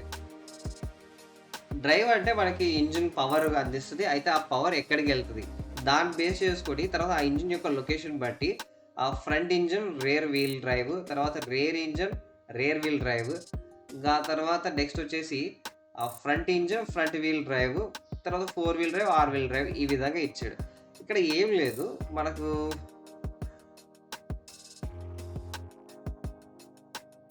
యెస్. ఇక్కడ ఇది ఉంది కదా! ఇది కారు. ఓకే. ఇదొక కారు. కార్‌లో వచ్చేసి మనకు అన్నిటికంటే ఇంపార్టెంట్ ఏంటిది ఇంజిను. ఆ ఇంజిన్ అనేది యాక్చువల్ పవర్ ఇస్తది. ఆ ఇంజిన్ గనక మనకి ఈ కార్ యొక్క ఫ్రంట్ సైడ్ గనక ఉంటే దాన్ని ఫ్రంట్ ఇంజిన్ అంటాం. అట్లా కాకుండా కొన్ని కార్‌లలో ఈ ఇంజిన్ వచ్చేసి బ్యాక్ సైడ్ ఈడ ఉంటుంది. అట్లా ఉందనుకో దాన్ని రేర్ ఇంజిన్ అంటాం. అంటే ఇంజిన్ యొక్క లొకేషన్ బట్టి. ఇంజిన్ ఫ్రంట్ సైడ్ ఉంటే ఫ్రంట్ ఇంజిన్. అదే ఇంజిన్ గనక రేర్ సైడ్ బ్యాక్ సైడ్ ఉంటే దాన్ని రేర్ ఇంజిన్ అంటాం. ఆ తర్వాత ఇంజిన్ ఓకే బానే ఉంది దాని లొకేషన్‌లో. పవర్ అందియాలి కదా! ఆ పవర్ అందించే విధానం బట్టి కూడా మళ్ళీ మనకి 2 టైప్స్ ఉంటాయి. కొన్ని ఇంజిన్‌లలో వచ్చేసి ఇక్కడ ఇదే ఉంది గదా! ఇక్కడొచ్చేసి మనకి ఈ ఇంజిన్ ఫ్రంట్ సైడ్ ఉంది. ఓకే. ఇంజిన్ మనకి ఫ్రంట్ సైడ్ ఉంది. సో, కాబట్టి ఇది ఫ్రంట్ ఇంజిన్. ఆ తర్వాత ఇక్కడ నుంచి ఒక యాక్సిల్ ఇలా బ్యాక్ సైడ్ ఎళ్ళింది. బ్యాక్ సైడ్ ఎళ్తే దీన్ని మనం రేర్ అంటాం. బ్యాక్ ఎప్పుడు కూడా బ్యాక్ అనము. ఇక్కడ మనం రేర్ అనాలి. ఓకే. ఈ వెనకాల 2 చక్రాలకి పవర్ వెళ్తుంది. వెనకాల 2 చక్రాలకి పవర్ ఎళ్తుంది. అట్లా వెళ్ళిందనుకోండి దాన్ని రేర్ వీల్ డ్రైవ్ అంటాం. Front engine, rear wheel drive. అలాగే కొన్ని ఇంజిన్స్‌లో వచ్చేసి కొన్ని వెహికల్స్‌లో వచ్చేసి ఇదే ఇంజిన్ ఇలా బ్యాక్ సైడ్ ఉంటుంది. అప్పుడు rear engine, rear wheel drive అయితది. అంటే ఇంజిన్ వెనకాలే ఉంది. పవర్ కూడా వెనకాల చక్రాలకే వస్తుంది. ఓకే. ఆ తర్వాత సేమ్ ఇదే ఇంజిన్ మనకి ఫ్రంట్ సైడ్ ఉంది గదా! ఫ్రంట్ సైడ్ ఉంది. ఆ తర్వాత పవర్ గూడా ఫ్రంట్ ఉన్నటువంటి 2 చక్రాలకి వస్తది. దీనొచ్చేసి front engine, front wheel drive అంటాం. ఓకే. మన టాటా నెక్సాన్ ఉంది గదా! నెక్సాన్‌లో వచ్చేసి ఆ పవర్ ఫ్రంట్ వీల్స్‌కే డిస్ట్రిబ్యూట్ అవుతుంది ఫస్ట్. యాక్చువల్ ఫ్రంట్ వీల్‌కి మాత్రం పవర్ ఎళ్తది. ఓకే. అది ఒకటి. తర్వాత సేమ్ ఫ్రంట్ వీల్. తర్వాత రేర్ ఇంజిన్ గూడా. కొన్నిట్లో రేర్ ఇంజిన్. ఇంజిన్ ఎనకాల ఉంటది. కానీ పవర్ మాత్రం ముందర చక్రాలకెళ్తది. అప్పుడు rear engine front wheel drive అయితది. ఈ విధంగా మనకంటే ఇంజిన్ ఎక్కడో ఉందో దాని లొకేషన్ బట్టి పేరు. తర్వాత పవర్ దేనికి ఏ చక్రాలకి వెళ్తుంది అనే దాన్ని బట్టి పేరు. ఇంకా ఆ తర్వాత next all wheel drive, 4 wheel drive. ఈ all wheel drive, 4 wheel drive ఏంటంటే 4 చక్రాలకి పవరొస్తది. ఈ చక్రానికి, దీనికి 4 చక్రాలకి పవరొస్తది.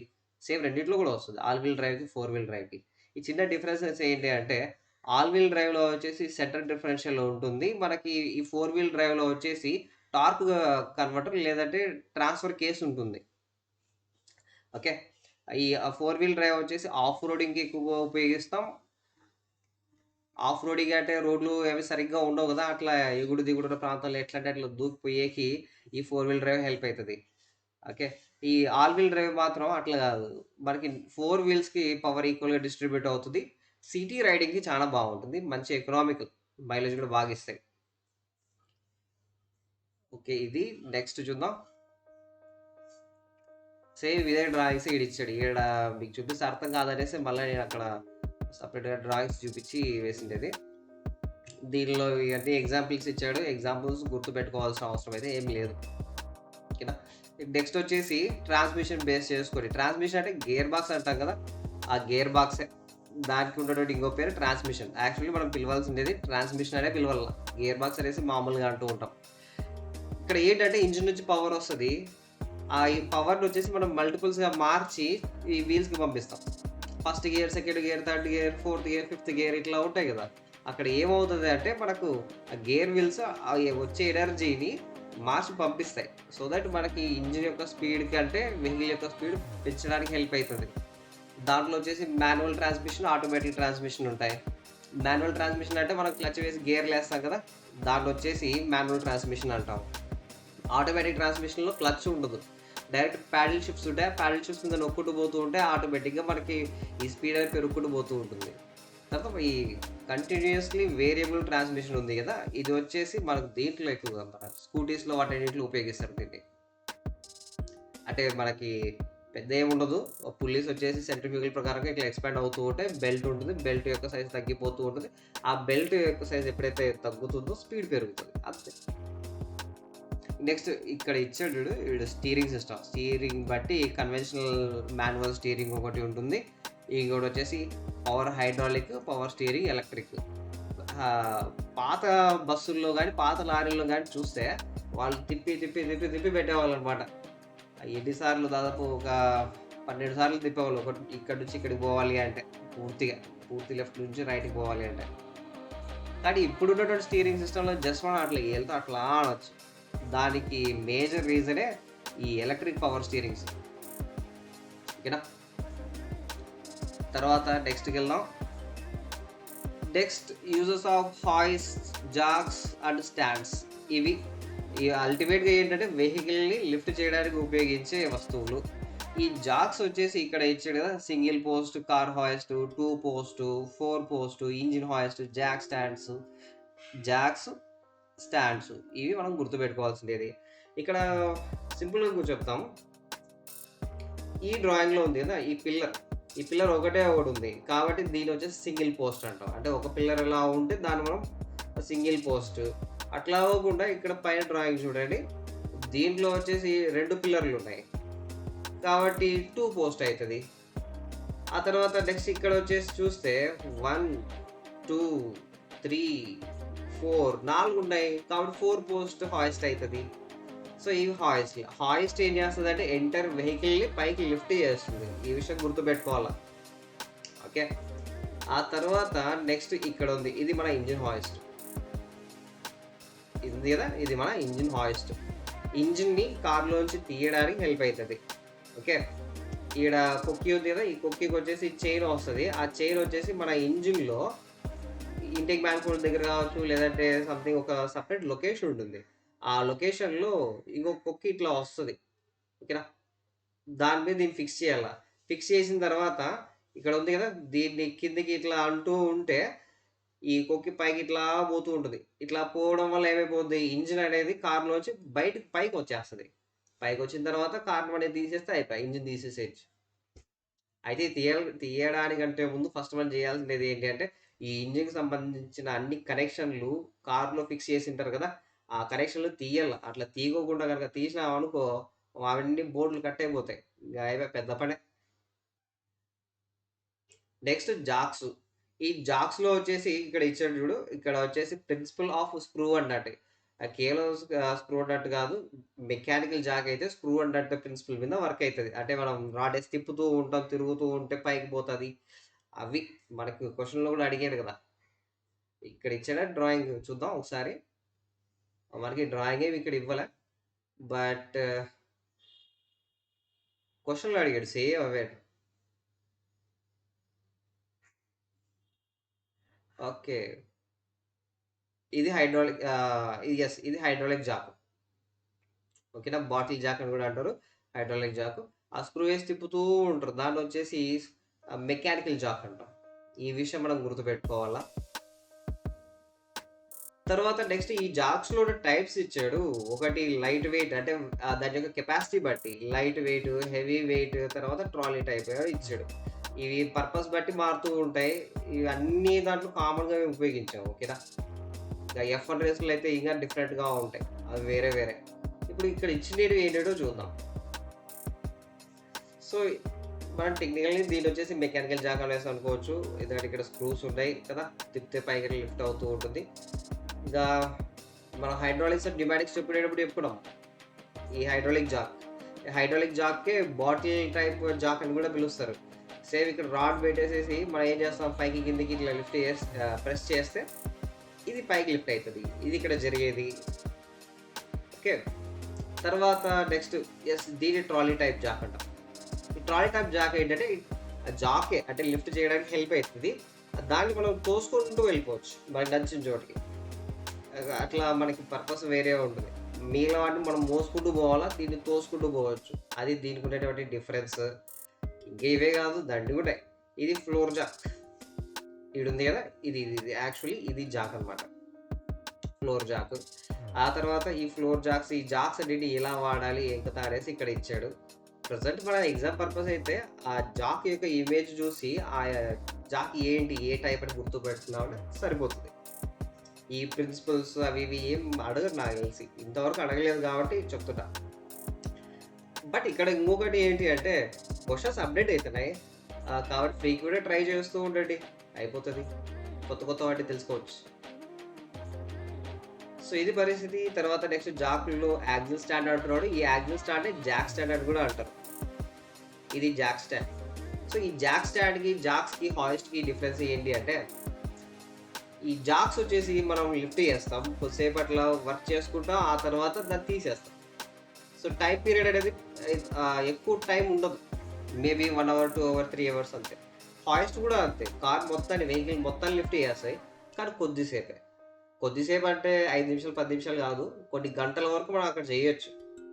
కానీ కొన్ని వెహికల్స్ ఉంటాయి వాటికి రిపేర్ వచ్చింది అనుకోండి చాలా ఎక్కువ పీరియడ్ మేబీ రోజుల వరకు గరాజ్లో అలాగే ఉంచాలి. అట్లాంటి సమయంలో ఈ హాయిస్ట్లు ఈ జాక్స్ వీటిని ఉపయోగించామనుకోండి మనం వేరొక దానికి హెల్ప్ అవ్వదు కదా. సో అందుకోసం ఏం చేస్తారంటే ఇట్లాంటి జాక్ స్టాండ్లను ఉపయోగిస్తారు. ఈ జాక్ స్టాండ్ నథింగ్ బట్ దీంట్లో పెద్ద మెకానిజం ఏమి ఉండదు. ఓకే ఇది హైట్ అడ్జస్ట్ చేసుకోవడానికి ఇక్కడ టీత్ ఇచ్చాడు. మనం హైట్ అడ్జస్ట్ చేసుకుంటాం. అడ్జస్ట్ చేసుకున్న తర్వాత ఈ పిన్ లాక్ చేసేస్తాం అయిపోతుంది. అంటే మనకి నచ్చినంత సమయం వరకు అది అలాగే పెట్టుకోవచ్చు. ఓకే దీని యొక్క జాక్ స్టాండ్ యొక్క ఖర్చు కూడా తక్కువ. ఇది పరిస్థితి. దీనికి సంబంధించి మనం గుర్తుపెట్టుకోవాల్సిన విషయాలు. ఆ తర్వాత మన ఇంజిన్ గురించి స్టార్ట్ అయిపోయింది. Internal and external combustion engine. ఇవి టైప్స్ అనమాట. ఎక్స్టర్నల్ కంబషన్ ఇంజిన్ అంటే మనకు ఫ్యూల్ అనేది ఇంజిన్ బయట బర్న్ అవుతుంది. దానికి ఎగ్జాంపుల్ స్టీమ్ ఇంజిన్. దీని నుంచి డైరెక్ట్ క్వశ్చన్స్ ఏమి ఇవ్వలే కాబట్టి హ్యాపీగా ఆరాంగా వినేసి ఎట్లా వెళ్ళిపోవచ్చు. సో ఎక్స్టర్నల్ కంబషన్ ఇంజిన్కి ఒక ఎగ్జాంపుల్ స్టీమ్ ఇంజిన్. తర్వాత ఇంటర్నల్ కంబషన్ ఇంజిన్ యొక్క టైప్స్. ఇంటర్నల్ కంబషన్ అంటే ఫ్యూల్ సిలిండర్ లోపల బర్న్ అయితే ఇంజిన్ లోపల బర్న్ అయితే దాన్ని ఇంటర్నల్ కంబషన్ ఇంజిన్ అంటాం. దీంట్లో మోస్ట్ కామన్గా మనం ఉపయోగించేది పిస్టన్ టైప్. ఎక్కడైతే పిస్టన్ ఉంటుందో ఆ ఇంజిన్స్ అన్నిటిని రెసిప్రొకేటింగ్ ఇంజిన్స్ అంటాం. ఓకే ఆ తర్వాత రోటరీ పిస్టన్ ఈ తర్వాత ఫ్రీ పిస్టన్ ఇంజిన్. ఈ రెండు వచ్చేసి ఇంకా మనకి రియల్ లైఫ్లోకి రాలే. ఎక్స్పెరిమెంట్ స్టేజ్లోనే ఉన్నాయి కాబట్టి మనం అంత అవసరం లేదు. ఈ రెసిప్రొకేటింగ్ ఇంజిన్లలో టైప్సే ఒకటి పెట్రోల్ ఇంజిన్ ఇంకోటి డీజిల్ ఇంజిన్. పెట్రోల్ వాడితే పెట్రోల్ ఇంజిన్ డీజిల్ వాడితే డీజిల్ ఇంజిన్. ఈ రెండు ఇంజిన్లు కూడా మళ్ళీ 2 stroke 4 stroke same 2 stroke 4 stroke ఈ విధంగా డివైడ్ అయిపోయినాయి. ఓకేనా 2 stroke 4 stroke ఏంటంటే సైకిల్ ఆఫ్ ఆపరేషన్స్ ఉంటాయి. అవి ఎన్ని ఫ్లైవీల్ రెవల్యూషన్స్ లేదా ఎన్ని క్రాంక్ షాఫ్ట్ రెవల్యూషన్స్లో కంప్లీట్ చేస్తాయి అంటే దాన్ని బట్టి ఈ స్ట్రోక్స్ అనేవి ఉంటాయి. 2 stroke ఆర్ 4 stroke. కొంత 5 stroke కూడా అన్నారు బట్ ఏమో అవన్నీ జరుగుతూ ఉంటాయి. మీకు కూడా ఇంకా ఏమైనా స్ట్రోక్స్ ఆఫ్ ఇంజిన్స్ ఉంటే మెన్షన్ చేయండి కామెంట్ సెక్షన్లో చూద్దాం. Next classification of IC engine internal combustion engine. ఈ ఇంటర్నల్ కంబషన్ ఇంజిన్ యొక్క క్లాసిఫికేషన్ చక్కగా చూద్దాం.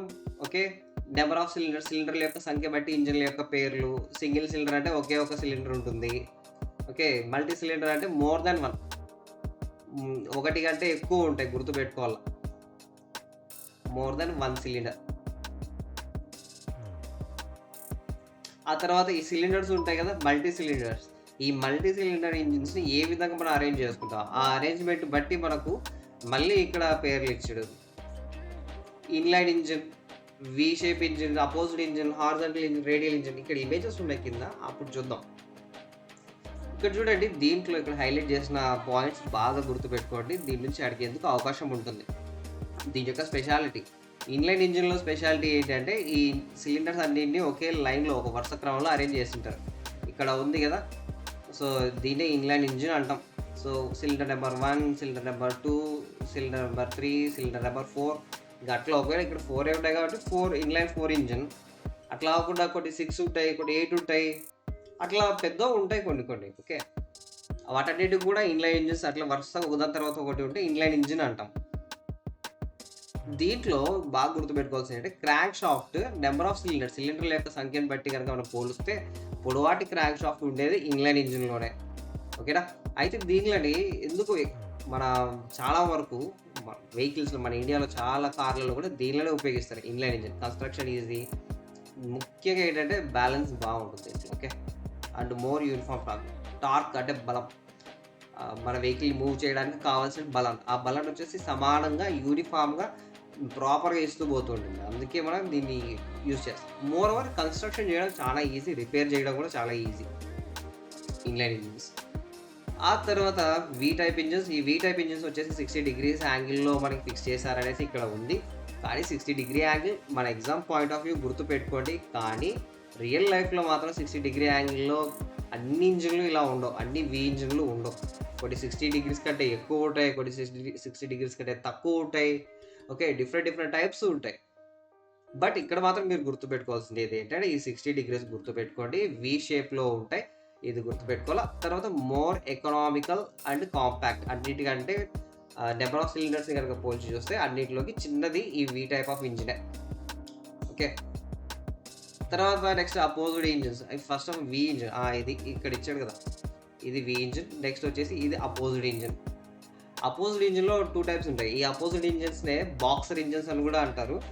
దీంట్లో మనకొచ్చేసి ఇక్కడ ఇదొక సిలిండరు, ఇది ఇంకో సిలిండరు. ఓకే. ఈ సిలిండర్స్ వచ్చేసి ఒకదానికొకటి ఆపోజిట్ డైరెక్షన్‌లో ఉన్నాయి. కాబట్టి అపోజిట్ సిలిండర్ ఇంజిన్ అయితది. కొన్నిటిలో రివర్స్‌లో ఉంటాయి. ఎట్లా అంటే ఈ పిస్టన్స్ ఒకదానికొకటి ఆపోజిట్‌లో ఈ విధంగా మూవ్ అవుతూ ఉంటాయి. దాన్ని అపోజిట్ పిస్టన్ ఇంజిన్ అంటాం. ఓకే. ఇక్కడ మనకి అంత మీకు కన్‌ఫ్యూజన్ లేకోకుండా సింపుల్‌గా ఏం ఇచ్చాడంటే అపోజిట్ ఇంజిన్స్ అని మాత్రమే ఇచ్చాడు. ఈ అపోజిట్ సిలిండర్ ఇంజిన్స్‌లో వచ్చేసి సిలిండర్స్‌ని హారిజాంటల్‌గా అడ్డంగా ఒకదానికొకటి ఇట్లా ప్లేస్ చేస్తారు. తర్వాత హై అవుట్‌పుట్ అంటే ఎక్కువ పవర్ ఇస్తాయి. తర్వాత లెంత్ ఎక్కువ ఉంటాయి. ఇది దీంట్లో ఉన్నటువంటి మేజర్ డిసడ్వాంటేజ్. ఈ ఇంజిన్‌లు కూడా వాడారు కొన్ని కంపెనీలు. ఓకే. కానీ రిపేర్ చేయడం భలే కష్టం. ఇంక నెక్స్ట్ మన ఫేవరెట్ రేడియల్ ఇంజిన్. ఈ రేడియల్ ఇంజిన్ వచ్చేసి ఏరోప్లేన్‌లో ఉపయోగిస్తారు. అయితే ఏరోప్లేన్‌లు అంటే ఇప్పుడు పోయే ఏరోప్లేన్‌లు కాదు. ఇప్పుడు పోయే ఏరోప్లేన్‌లు ప్యాసింజర్ ఏరోప్లేన్‌లో జెట్ ఇంజిన్ ఉపయోగిస్తాం. అయితే ఈ ఇంజిన్ వచ్చేసి మనకు వరల్డ్ వార్ 2లో తర్వాత కొన్ని గేమ్స్‌లో కూడా ఏరోప్లేన్ గేమ్స్ సెపరేట్‌గా ఉంటాయి. F1 కార్లు ఎట్లయితే అట్లా పోతాయో ఇక్కడ కూడా కొన్ని విమానాలు అట్లా పోతూ ఉంటాయి. దాంట్లో ఈ ఇంజిన్ డిఫరెంట్‌గా ఉంటుంది. దాంట్లో కూడా పిస్టన్ ఇంజినే ఉపయోగించేది. రెసిప్రొకేటింగ్ ఇంజినే ఉపయోగించేది. అయితే ఆ రెసిప్రొకేటింగ్ ఇంజిన్ వచ్చేసి ఈ విధంగా అరేంజ్ చేసుంటారు. ఒకదానికొకటి అపోజిట్‌గా. ఓకే. అయితే మనకు రౌండ్‌గా ఉంటాయన్నమాట. అందుకే దీన్ని రేడియల్ ఇంజిన్ అంటాం. గుర్తుపెట్టుకోండి. ఈ ఇంజిన్ వచ్చేసి రేడియల్ ఇంజిన్ ఈడ ఇచ్చాడు కదా! రేడియల్ ఇంజిన్ అంటాం. ఇదొచ్చేసి హై ఫ్యూయల్ ఎఫిషియన్సీ అన్నిటికంటే ఎక్కువ ఫ్యూయల్ ఎఫిషియన్సీ ఉంటుంది. ఎందుకంటే ఇక్కడ చూడండి ఒక పిస్టన్ యొక్క కనెక్టింగ్ రాడ్ ఇంకో దానికి ఫిక్స్ అయిపోయింది. ఆడ నుంచి ఇంకొకటి అంటే ఒకదానికొకటి కాంటాక్ట్‌లో ఉంటాయి. ఒకవేళ ఒక చోట పవర్ వచ్చింది అంటే అది ఇంకో చోట కంప్రెషన్‌కి హెల్ప్ అయితది. ఇట్లా మనకి ఎప్పుడైతే ఇట్లా ప్రాపర్‌గా వర్క్ అవుతూ ఉంటుందో ఈ లాసెస్ అనేది తక్కువ. దాంతో పాటు ఫ్యూయల్ ప్రాపర్‌గా బర్న్ అయితది కంప్లీట్‌గా. అయితే ఇక్కడ మీకు ఇంకోటి గుర్తుపెట్టుకోవాల్సింది అంటే ఈ ఇమేజ్ అనేది టెక్నికల్లీ తప్పు. ఎందుకు తప్పో మీకు చూపిస్తా. సో ఇవి ఇంజిన్‌లో ఉండే టైప్స్ కదా! సేమ్ అవి ఏవైతే ఉన్నాయో inline engine, V engine, horizontal engine, W engine same వీళ్ళలోనే ఇంకో టైపు ఇది రేడియల్ ఇంజిన్. మనం ఇప్పుడు డిస్కస్ చేసే ఈ ఇంజిన్. అంటే ఎక్కువ సేపు ఏం కాదులేండి. తక్కువ సేపే. మీ తలకాయలు తిను. ఇక్కడ చూడండి, ఫస్ట్ సిలిండర్లు కౌంట్ చేద్దాం. 1, 2, 3, 4, 5, 6, 7 ఎన్ని ఉన్నాయి? 7 ఉన్నాయి. కానీ 7 మాత్రమే కాదు, ఈ ఇంజిన్లో వచ్చేసి రేడియల్ ఇంజిన్స్ పర్టికులర్లీ ఆడ్ నెంబర్లో ఉంటాయి. Odd number of cylinders. So odd number of cylinders అంటే మనకి 1 ఉందంటే సింగిల్ సిలిండర్ కాబట్టి 1 కాదు. 1 in neither odd nor even. Okay, ఆ కాంట్రవర్సీ మనకు వద్దు. 3, 5, 7, 9, 11, 13, 15 ఇట్లా ఉంటాయి అన్నమాట. ఈ ఆడ్ నెంబర్స్, ఈ రేడియల్ ఇంజిన్స్ అన్ని ఆడ్ నెంబర్స్లో మాత్రమే ఉంటాయి. ఈ విషయం గుర్తుపెట్టుకోండి. బట్ మనకి ఇక్కడ వచ్చేసి ప్రజెంట్ ఇప్పుడు ఎగ్జామ్ పాయింట్ ఆఫ్ వ్యూ మాత్రం ఇలా ఇచ్చిద్దాడు. ఓకే, ఇలా 4 సిలిండర్లు ఇచ్చి 4 సిలిండర్లు ఉన్న ఇంజిన్ ఏంటంటే రేడియల్ ఇంజిన్ బ్లైండ్ గుర్తుపెట్టుకోండి. ఒకవేళ దీన్నే కనుక మళ్ళీ మీకు కన్ఫ్యూజన్ చేసి అడగాలి అంటే ఈ సిలిండర్కి ఈ సిలిండర్కి మధ్య వచ్చేసి 90 డిగ్రీ యాంగిల్ ఉంటుంది. ఓకే, ఈ 90 డిగ్రీ యాంగిల్ ఉన్నటువంటి ఇంజిన్ ఏదైనా మనకి రేడియల్ ఇంజినే. ప్రజెంట్ ఇప్పుడు మన ఎగ్జామ్ పాయింట్ ఆఫ్ వ్యూ గుర్తుపెట్టుకోవాలా. అట్లా కూడా పర్పెండికులర్గా ఏ విధాలు ఫిక్స్ చేస్తామన్నా కూడా సేమ్ ఇదే. 90 డిగ్రీ అన్నా పర్పెండికులర్ లేదా లంబంగా ఫిక్స్ చేయడం అన్నా రెండూ ఒకటే. కాబట్టి ఈ విషయం గుర్తుపెట్టుకోండి ఎగ్జామ్ పాయింట్ ఆఫ్ వ్యూ. ఇంకా తర్వాత నెంబర్ ఆఫ్ సిలిండర్స్ బట్టి single cylinder, multi cylinder. Okay, ఒకే ఒక సిలిండర్ మన బైకులు అన్నింటిలో ఉంటాయి. కార్లలో అన్నింటిలో కూడా మల్టీ సిలిండర్ మోర్ దెన్ 1 ఉంటాయి. పైన ఇచ్చినా కింద ఇచ్చాడు. సేమ్ పెట్రోల్ వాడితే పెట్రోల్ ఇంజిన్, డీజిల్ వాడితే డీజిల్ ఇంజిన్, మళ్ళీ ఎందుకు రిపీట్ చేశాడు. ఇవి ఇంపార్టెంట్. అంటే డైరెక్ట్గా మనకి ఇంతకుముందు పాత టెక్స్ట్ బుక్లలో అయితే ఈ ఐ హెడ్ ఇంజిన్ సంబంధించి, ఎల్ హెడ్, ఎఫ్ హెడ్ వీటన్నిటికి సంబంధించి ఇమేజెస్ ఇచ్చేవాడు. అయితే బట్ ఇప్పుడు రిమూవ్ చేస్తాడు. ఈ ఐ హెడ్, వీటన్నిటిలోకి I head important. I head ఏంటి అంటే మన ఇంజిన్లో సిలిండర్ ఉంటుంది ఇట్లా. ఓకే, ఈ సిలిండర్లో వాల్స్, ఒకటి ఇంటేక్ వాల్, ఇంకోటి ఎగ్జాస్ట్ వాల్, ఈ రెండు కూడా ఇట్లా పైన ఉంటాయి. ఇలా ఉంటే దీన్ని వచ్చేసి ఐ హెడ్ ఇంజిన్ అంటాం. ఓకేనా. తర్వాత దీంట్లో ఎఫ్ హెడ్, ఎల్ హెడ్ ఈ రెండింటి సైడ్ వాల్ ఇంజిన్ అంటాం. ఈ టీ హెడ్ కూడా సైడ్ వాల్ ఇంజిన్ అనే అంటాం. ఓకే, ఈ విషయం గుర్తుపెట్టుకోండి. సైడ్ వాల్ మెకానిజం సపరేట్ ఉంటాయి. తర్వాత ఓవర్ హెడ్ వాల్ అంటే ఐ హెడ్ గుర్తుపెట్టుకోండి. సిలిండర్ హెడ్ పైన ఫిక్స్ అయిపోతాయి. తర్వాత నెక్స్ట్ అప్లికేషన్, ఆ ఇంజిన్ ఏ విధంగా మనం వాడతామనే దాన్ని బట్టి. కాన్స్టాంట్ స్పీడ్ అంటే మన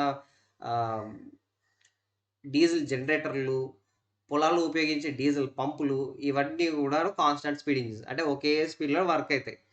తర్వాత మనం ట్రావెలింగ్ చేయడానికి ఉపయోగించే వచ్చేసి వేరియబుల్ స్పీడ్. మనం అంతా స్టార్ట్ చేసినప్పటి నుంచి కేవలం 10-15 కిలోమీటర్ల ఆ స్పీడ్తోనే పోయేది లేదు. లేదంటే స్టార్ట్ చేసిన వెంటనే 100-150లో కూడా పోయేది లేదు. మన సిచ్యువేషన్ తగ్గట్టు ఒకసారి 5లో పోతాం, ఒకసారి ఆపేస్తాం కూడా. ఓకే, ఆపేస్తామంటే ఇంజిన్ ఆఫ్ చేయం, ఆగిపోతాం. సిగ్నల్ పడుతుంది కదా, అప్పుడు ఆగల. లేదనుకో చలన పడుతుంది. ఇది దాన్ని బట్టి అంటే స్పీడ్ అనేది వేరియబుల్ అవుతూ ఉంటుంది. వేరియబుల్ అంటే మారుతూ ఉండడం, వేరియబుల్ స్పీడ్ ఇంజిన్. ఆ cooling system, air cooled, water cooled, ఇవన్నీ సిస్టమ్స్ మళ్ళీ నెక్స్ట్ వస్తాయి. ఓకే, అప్పుడు క్లియర్గా చూద్దాం. Strokes of engine: 4 stroke engine, 2 stroke engine, rotary engine. So ఇక్కడ రోటరీ ఇంజిన్ వచ్చేసి వ్యాంకిల్ టైప్ ఆఫ్ ఇంజిన్. ఈ ఇంజిన్ వచ్చేసి కొన్ని సంవత్సరాల వరకు ఒక ఫేమస్ రేస్ జరిగింది. ఆ రేస్లో ఉపయోగించి గెలిచారు ఒక ఫేమస్ కంపెనీ. ఎవరికైతే ఆ స్టోరీ తెలిసి ఉంటుందో దీన్ని మెన్షన్ చేయండి. ఆ తర్వాత దీన్ని రోటరీ ఇంజిన్స్ని మనం ఇప్పుడు యూజ్ చేయట్లే. ఓకే, ఇప్పుడు ఎక్కువగా యూజ్ చేసేది 4 స్ట్రోక్ ఇంజినే. ఈ 2 స్ట్రోక్ ఇంజిన్ కూడా ఒకప్పుడు వరకు యూజ్ చేశారు. బట్ ఇప్పుడు కూడా ఈ 2 స్ట్రోక్ ఇంజిన్ యూజ్ అవుతుంది కొన్ని ఫీల్డ్స్లో, పూర్తిగా అయిపోలేదు. ఓకే, కానీ ఇప్పుడైతే at present 4 stroke engine most commonly used cycle. తర్వాత next functions of diesel engine. ఒక డీజిల్ ఇంజిన్ ఎలా పనిచేస్తుంది అనేసి ఇక్కడ ఇచ్చాడు. ఈ డీజిల్ ఇంజిన్లో వచ్చేసి 2 స్ట్రోక్ సైకిల్ డీజిల్ ఇంజిన్ ఉంది. ఆ తర్వాత నెక్స్ట్ వచ్చేసి 4 స్ట్రోక్ సైకిల్ డీజిల్ ఇంజిన్ ఇక్కడ ఉంది.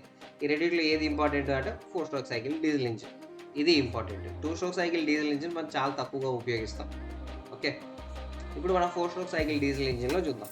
ఇప్పుడు ఫస్ట్ స్ట్రోక్ వచ్చేసి సక్షన్ స్ట్రోక్లో ఏంటంటే సిలిండర్లోకి గాలి లోపలికి వస్తుంది. ఇలా లోపలికి వస్తుంది అంటే పిస్టన్ టీడీసీ నుంచి బీడీసీ అంటే టాప్ టు బాటమ్ వెళ్తుంది. దాన్ని టీడీసీ టు బీడీసీ అంటాం. అంటే పిస్టన్ ఎక్కడి నుంచి ఎక్కడికి ప్రయాణిస్తుంది అనేది. ఈ విషయం మనకి ఐడియా ఉండాలా. ఓకే, ఆ తర్వాత డైరెక్ట్ ఇమేజ్లోకి వెళ్తే మనకి క్లియర్గా అర్థం అవుతుంది.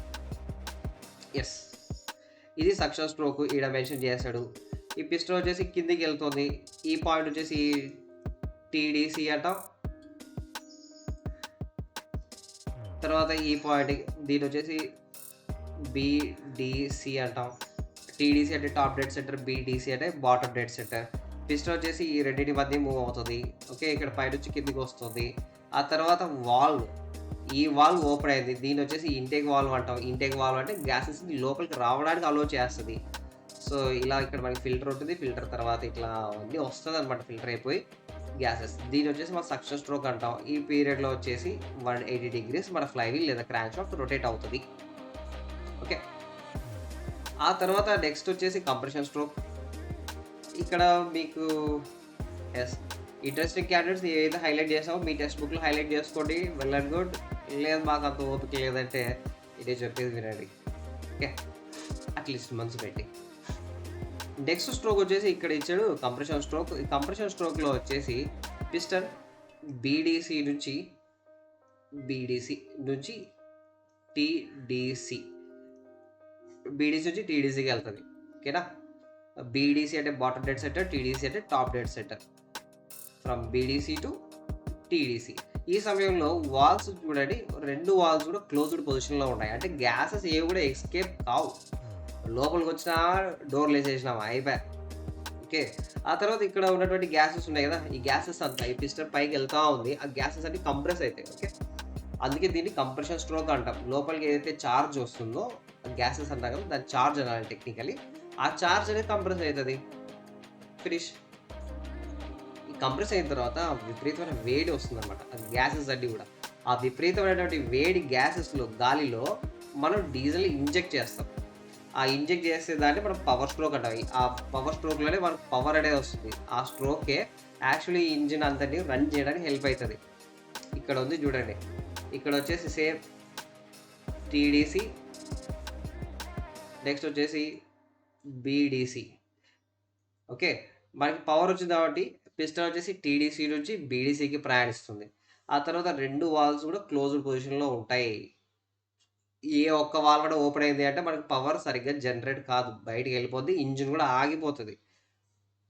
ఓకే, డీజిల్ ఇంజిన్లో ఈ స్ట్రోక్ ఇంపార్టెంట్. డీజిల్ ఇంజినే కాదు, పెట్రోల్ ఇంజిన్లో కూడా ఇదే స్ట్రోక్ చాలా ఇంపార్టెంట్.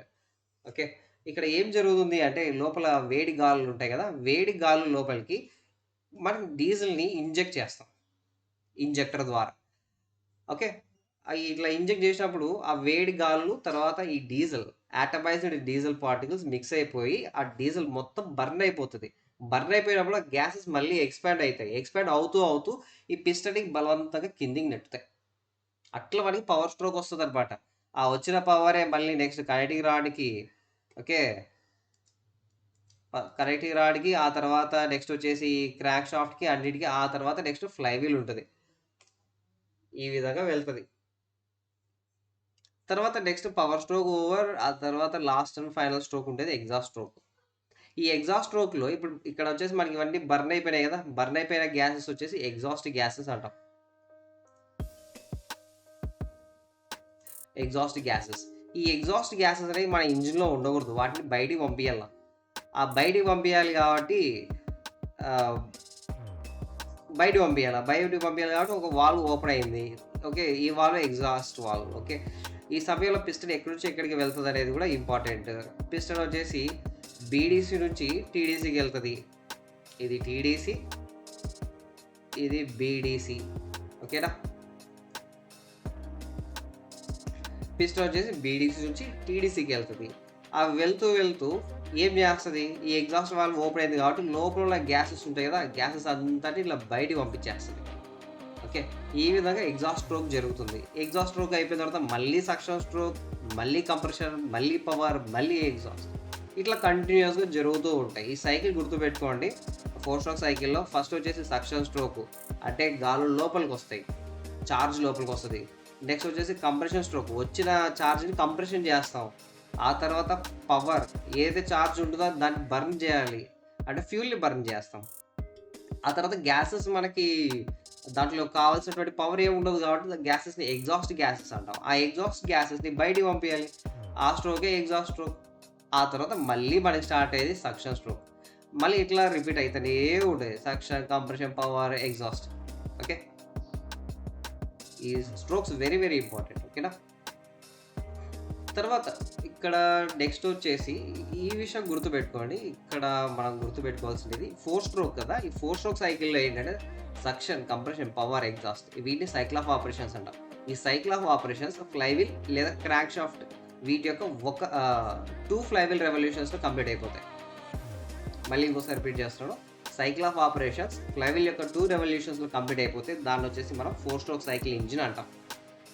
అలా కాకుండా same cycle of operations flywheel యొక్క 1 రెవల్యూషన్స్లో కంప్లీట్ అయిపోతే దాన్ని వచ్చేసి 2 స్ట్రోక్ సైకిల్ ఇంజిన్ అంటాం. ఈ విషయం మనం గుర్తుపెట్టుకోవాలి. 2 స్ట్రోక్ సైకిల్లో ఇక్కడ వచ్చేసి స్పార్క్ ఇగ్నిషన్ ఇంజిన్ అన్నాడు. స్పార్క్ ఇగ్నిషన్ ఇంజిన్ అంటే petrol engine. Okay. Petrol engine ఇక్కడ స్పార్క్ ఇగ్నిషన్ ఇంజిన్ అని కూడా అంటాం. ఇది డ్రాయింగ్ ఇంపార్టెంట్. దీంట్లో బాగా గుర్తుపెట్టుకోండి. దీంట్లో మనకి వాల్స్ ఉండవు, పోర్ట్స్ మాత్రమే ఉంటాయి. ఇది ఒక పోర్టు, ఇది ఒక పోర్టు, నెక్స్ట్ ఇది ఒక పోర్టు. ఈ నుంచి గ్యాసెస్ బయటికి వెళ్ళిపోతాయి. దీన్ని వచ్చేసి ఎగ్జాస్ట్ పోర్ట్ అంటాం. తర్వాత ఇక్కడ నుంచి గ్యాసెస్ లోపలికి వెళ్తాయి. దీన్ని వచ్చేసి ఇంటేక్ పోర్ట్. Intake port. ఆ తర్వాత నెక్స్ట్ గ్యాసెస్ ఇలా కిందికి వెళ్ళిపోయి ఆ తర్వాత ఈ పోర్ట్ ద్వారా ఇట్లా వెళ్ళిపోతాయి. దీన్ని వచ్చేసి మనం ఏమంటాం? Transfer port. Transfer port. So transfer పోర్ట్లో ఏం జరుగుతుందంటే గ్యాసెస్ ఇలా నుంచి ఇట్లా పైకి వచ్చేస్తాయి. ఇక్కడ స్పార్క్ ప్లగ్. ఈ స్పార్క్ ప్లగ్ ఏం చేస్తుంది?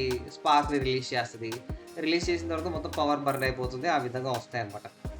మన ఎగ్జామ్ పాయింట్ ఆఫ్ వ్యూ కేవలం ఏ మాత్రం తెలుసుకుంటే చాలు. ఇంతకంటే ఎక్కువ తెలుసుకోవాల్సిన అవసరం అయితే లేదు. ఇది ఎలా వర్క్ అవుతుంది, ఏంటి, ఏం కథ అనేసి. ఎందుకంటే డైరెక్ట్గా అయితే క్వశ్చన్స్ ఏమి అడగలేదు ఇప్పటి వరకు. ఆ తర్వాత నెక్స్ట్ కిందికి వెళ్దాం. ఎస్,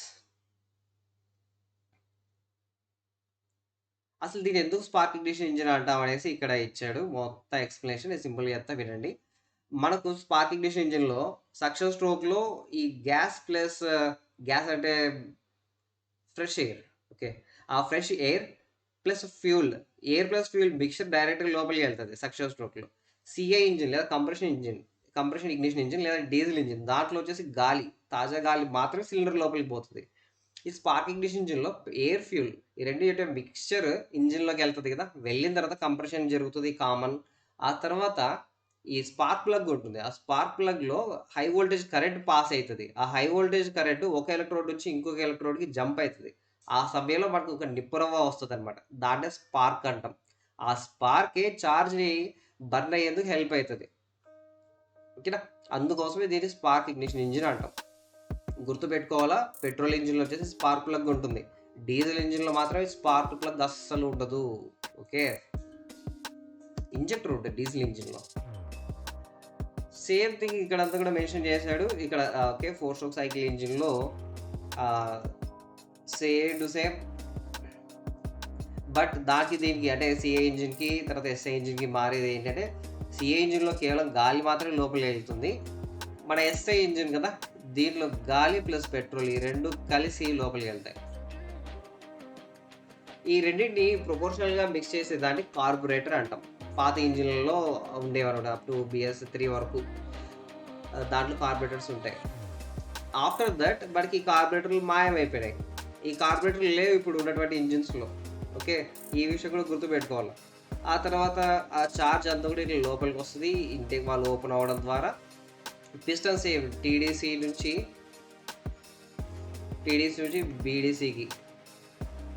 బీడీసీకి ప్రయాణిస్తుంది. ఈ విషయం మనకు గుర్తుపెట్టుకోవాలా. ఈ డౌన్ యారో, ఈ యారో ఇంపార్టెంట్. ఆ తర్వాత ఈ 180 degrees ఇవి గుర్తుపెట్టుకుంటే హ్యాపీ, బట్ అంత ఇంపార్టెంట్ ఏం కాదు. ఓకే. ఈ ఇంటేక్ వాల్వ్ ఓపెన్ అవుతుంది, ఈ ఎగ్జాస్ట్ వాల్వ్ క్లోజ్ అవుతుంది. ఈ విషయం గుర్తుపెట్టుకో. ఇంకా తర్వాత ఛార్జ్ అనేది లోపలికి వస్తుంది. ఈ సక్షన్ స్ట్రోక్లో జరిగేది సేమ్ టు సేమ్ మన సిఏ ఇంజిన్లో కూడా అదే జరిగేది. ఆ తర్వాత సేమ్ టు సేమ్ మళ్ళీ ఇక్కడ వచ్చేసి ఇది కంప్రెషన్ స్ట్రోక్ కదా. ఈ కంప్రెషన్ స్ట్రోక్లో 2 వాల్వ్స్ క్లోజ్. పిస్టన్ వచ్చేసి బీడీసీ నుంచి టీడీసీకి వెళ్తుంది. వెళ్తూ ఈ ఛార్జ్ అంతటిని కంప్రెస్ చేస్తుంది. కంప్రెస్ చేసిన తర్వాత ఈ కంప్రెషన్ స్ట్రోక్ ఎండింగ్లోనే 27 degrees బిఫోర్ టీడీసీ అప్పుడే స్పార్క్ ప్లగ్ అనేది యాక్టివేట్ అయ్యి స్పార్క్ రిలీజ్ చేస్తుంది.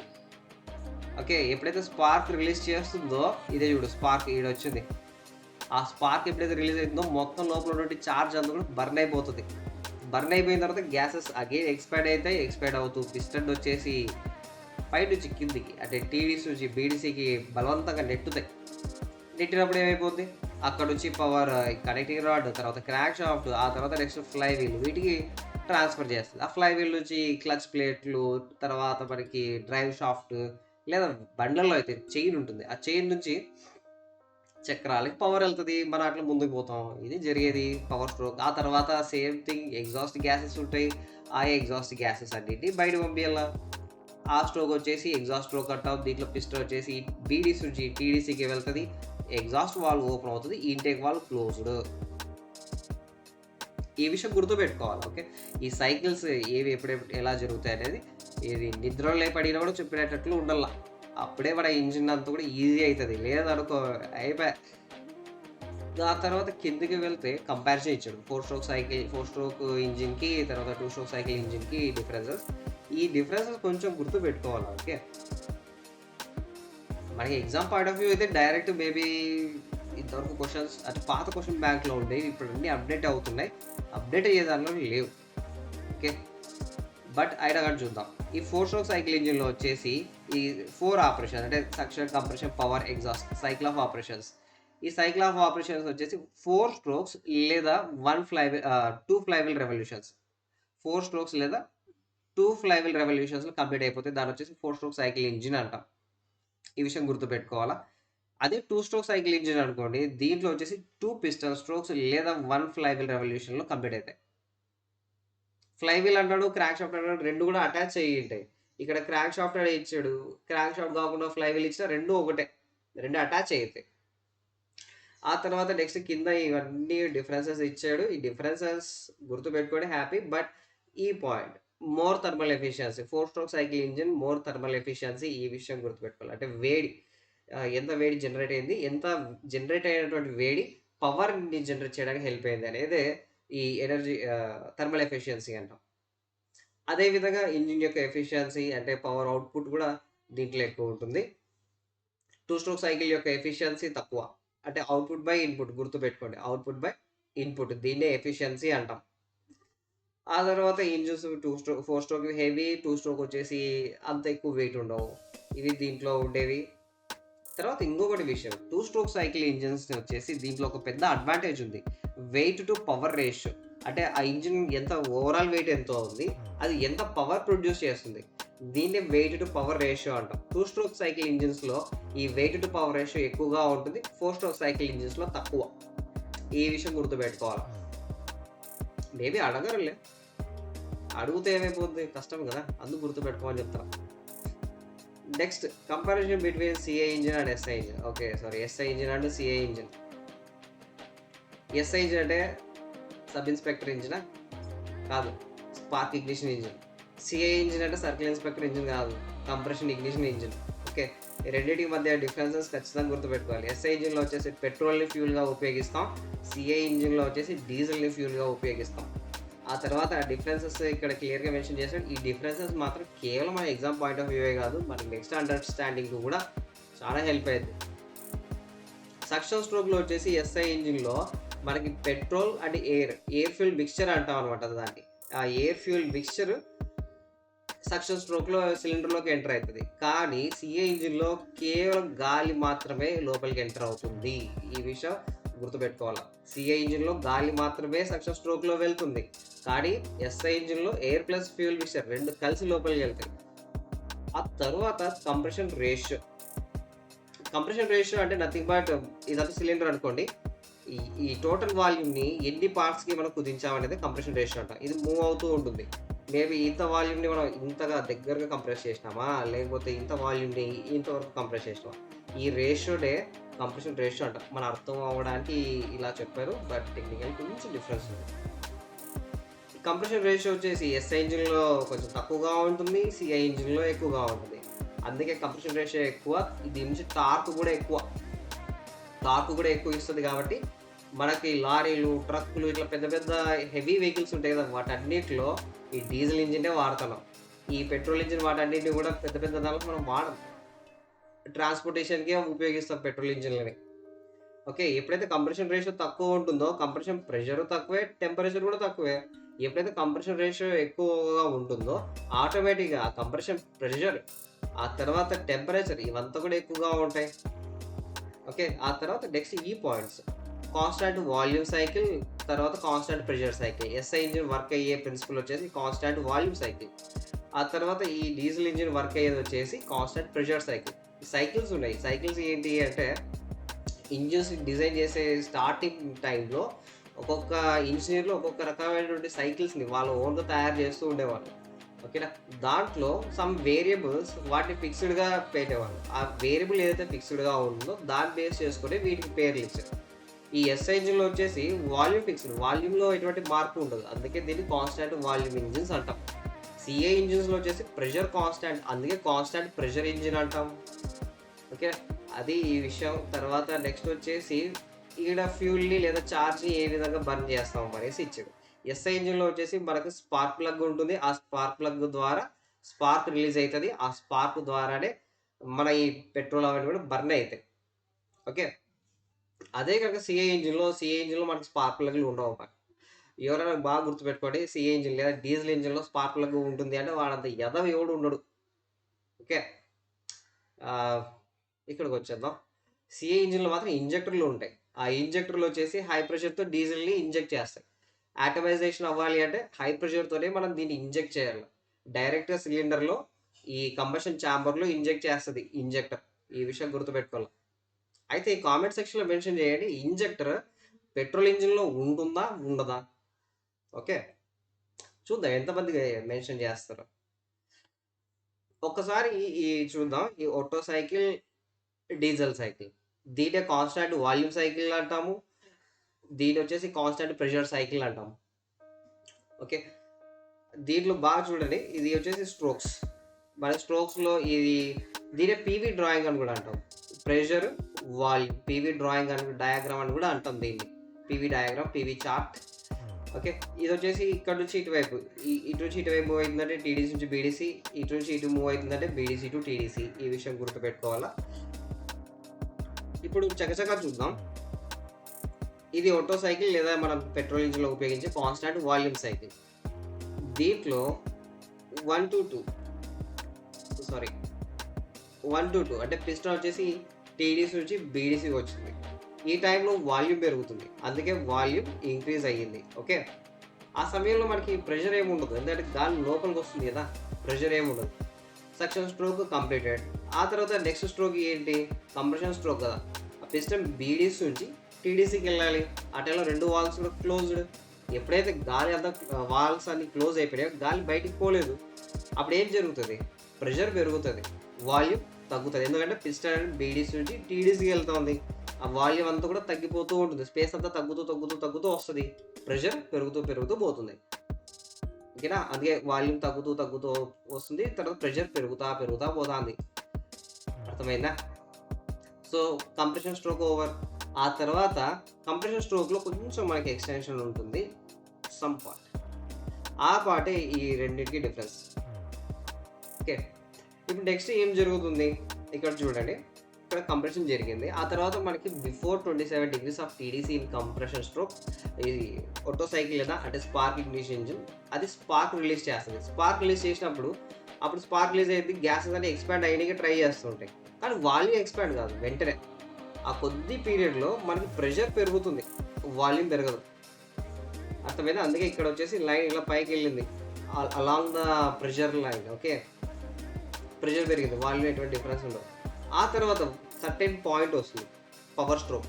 ఆ సమయంలో పిస్టన్ కిందికి డౌన్‌వర్డ్ బీడీసీ మూవ్‌మెంట్ అనేది స్టార్ట్ అయితది. అట్లా స్టార్ట్ అవుతున్న సమయంలో వాల్యూమ్ పెరుగుతుంది. ప్రెషర్ తగ్గుతూ వస్తది. ఓకే. ప్రెషర్ తగ్గుతుంది. వాల్యూమ్ పెరుగుతూ ఉంటుంది. సో, పవర్ స్ట్రోక్ అయిపోయింది. ఆ తర్వాత నెక్స్ట్ ఏ స్ట్రోక్? Exhaust stroke. ఎగ్జాస్ట్ స్ట్రోక్‌లో సేమ్ మనకి బీడీసీ టు టీడీసీ వెళ్తది. ఆ సమయంలో ఏం జరుగుతుంది? Exhaust valve open. గ్యాసెస్ అన్నీ బయటికెళ్ళిపోతాయి. కాబట్టి ప్రెషర్ ఏమి ఉండదు అక్కడ. ఓకే. సో, ఇది మన పీవీ డ్రాయింగ్. ఇక్కడ మీరు బాగా గమనించాల్సిన విషయం ఏంటి అంటే ఇది. ఈ పాయింట్ ఇక్కడ మనకి ప్రెషర్ గ్రేడియంట్ ప్రెషర్లోనే మనకి ఎక్స్పాన్షన్ ఉంది, వాల్యూమ్లో ఎటువంటి తేడా లేదు. కాబట్టి దీన్ని మనం ఒట్టో సైకిల్ అంటాం. ఓకేనా, ఇక్కడ వాల్యూమ్ అనేది కాన్స్టెంట్. ఇప్పుడు డీజిల్ సైకిల్లో సేమ్ అదే. ఓకే, సక్షన్ స్ట్రోక్ పిస్టన్ వచ్చేసి టీడీసీ టు బీడీసీ వచ్చింది, వాల్యూమ్ పెరిగింది. ఓకే, ప్రెషర్లో ఎటువంటి తేడా ఉండదు, ఎందుకంటే వాల్స్ ఓపెన్లో ఉంటాయి, ప్రెషర్ ఏమి ఉండదు. ఆ తర్వాత నెక్స్ట్ వచ్చేసి బీడీసీ నుంచి టీడీసీకి వెళ్తుంది కంప్రెషన్ స్ట్రోక్లో. Okay, so BDC to TDC ఆ సమయంలో వచ్చేసి పిస్టన్ ఇట్లా మూవ్ అవుతుంది కాబట్టి వాల్యూమ్ తగ్గుతుంది, ప్రెషర్ పెరుగుతుంది, ఎందుకంటే రెండు వాల్స్ క్లోజ్డ్. పెరిగిన తర్వాత నెక్స్ట్ ఏం జరుగుతుందంటే కంప్రెషన్ దీంట్లో ఈ సిఏ ఇంజిన్ లేదా డీజిల్ సైకిల్ దీంట్లో వచ్చేసి మనం గాలి యొక్క టెంపరేచర్ పెరిగిన తర్వాత దాంట్లోకి ఇంజెక్షన్ చేస్తాం డీజిల్ని. ఓకే, చాలా దగ్గరగా కంప్రెషన్ చేస్తాం అనమాట. అంటే చాలా దగ్గర compare to petrol engines, diesel ఇంజిన్లో ఎక్కువ కంప్రెషన్ జరుగుతుంది. ఓకే, ఆ సమయంలో ఇంకా అంతకంటే ఎక్కువ ప్రెషర్ తేడా ఉండదు.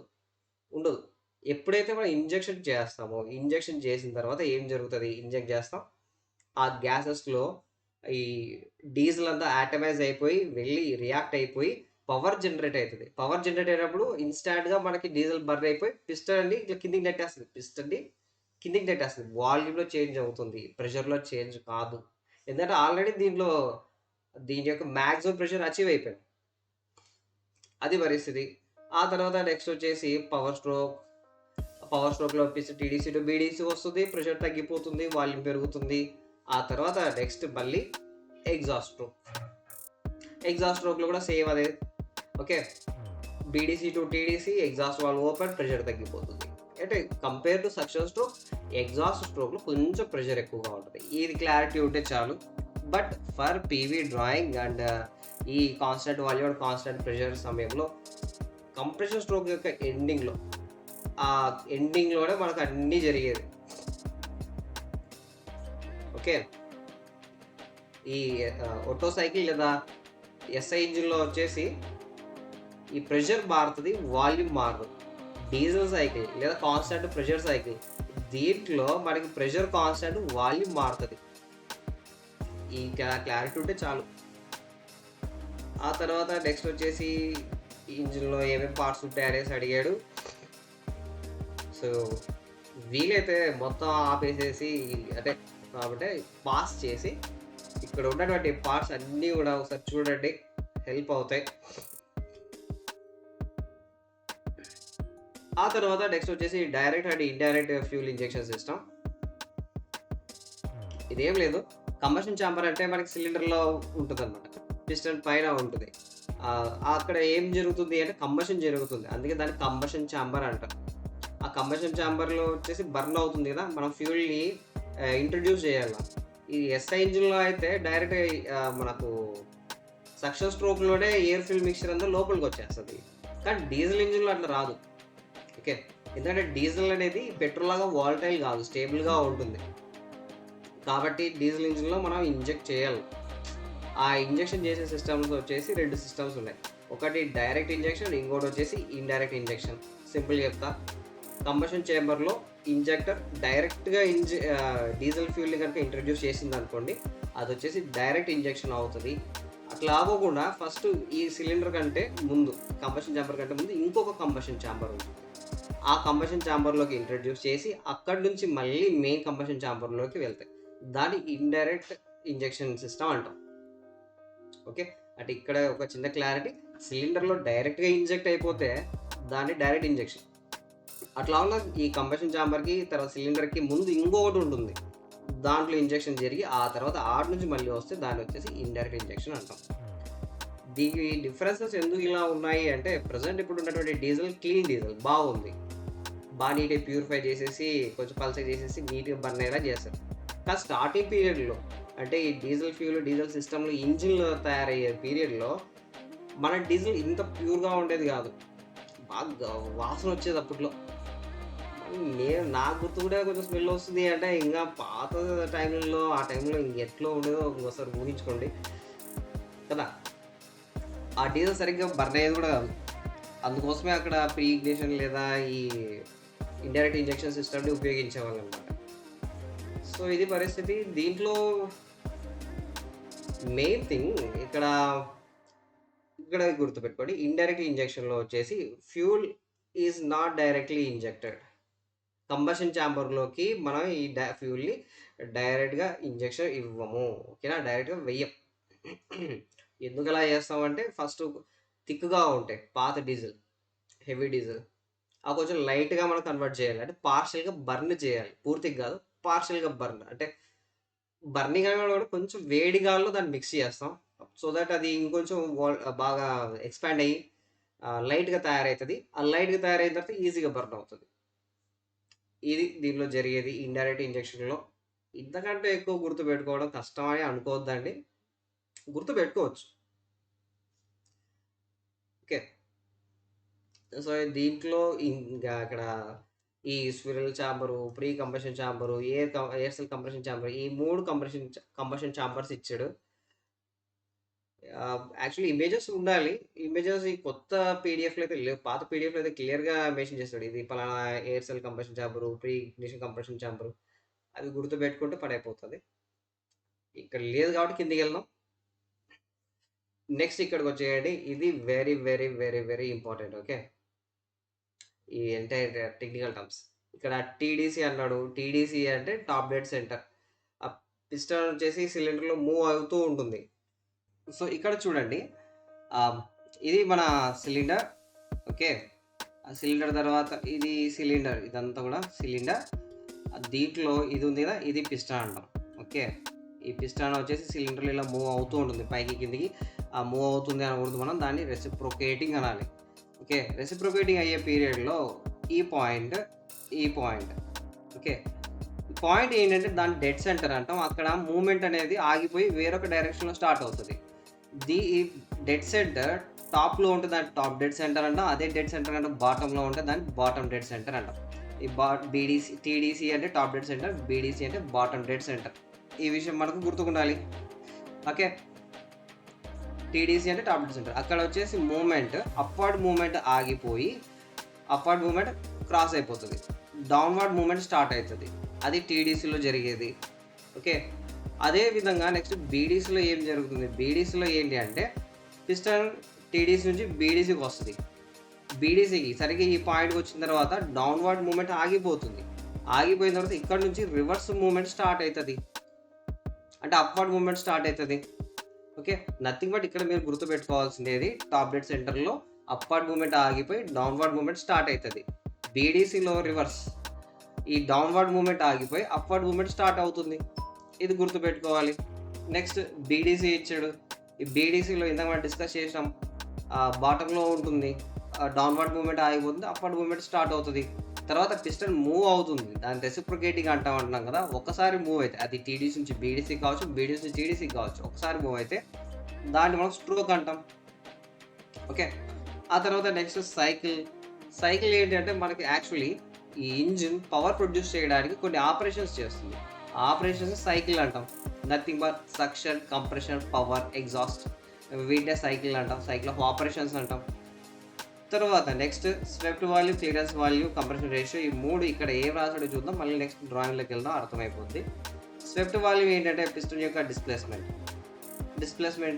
Displacement volume of the piston. అంటే ఆ పిస్టన్ ఎంత వాల్యూమ్‌ని స్వీప్ చేసింది అనే దాన్ని స్వెప్ట్ వాల్యూమ్ అంటాం. క్లియరెన్స్ వాల్యూమ్ ఏంటంటే పిస్టన్ టీడీసీ వద్ద ఉన్నప్పుడు దానిపై ఉన్నటువంటి వాల్యూమ్‌ని క్లియరెన్స్ వాల్యూమ్ అంటాం. ఈ రెండింటికి మధ్య గల రేషియోనే నిష్పత్తినే కంప్రెషన్ రేషియో అంటాం. ఓకే. ఈ ఫార్ములా మనకి అక్కడ ఎగ్జామ్‌లో అడిగాడు కదా! VS plus VC divided by VC. VS అంటే స్వెప్ట్ వాల్యూమ్, వీసీ అంటే clearance volume divided by clearance volume. ఈ విషయం గుర్తుపెట్టుకోవాలి. ఇప్పుడు ఫస్ట్ ఆఫ్ ఆల్ ఈ స్వెప్ట్ వాల్యూమ్, క్లియరెన్స్ వాల్యూమ్ గురించి ఒకసారి చకచకా చూసేద్దాం. సో ఇప్పుడు చూడండి, ఇది వచ్చేసి పిస్టన్ బీడీసీ దగ్గర ఉంది. ఈ పిస్టన్ బీడీసీ దగ్గర ఉంది. బీడీసీ నుంచి టీడీసీకి మూవ్ అవుతుంది. ఓకే. ఈ సమయంలో ఈ వాల్యూమ్ అనేది తగ్గిపోతూ ఉంటుంది. ఎంత వాల్యూమ్ అయితే పిస్టన్ క్లీన్ చేసేస్తుంది. ఆ ఎంటైర్ వాల్యూమ్, ఈ వాల్యూమ్ అంతటిని కూడాను మనం స్వెప్ట్ వాల్యూమ్ అంటాం. ఓకేనా? దాన్నే V_S స్వెప్ట్ వాల్యూమ్ అనేది చూపిస్తాం.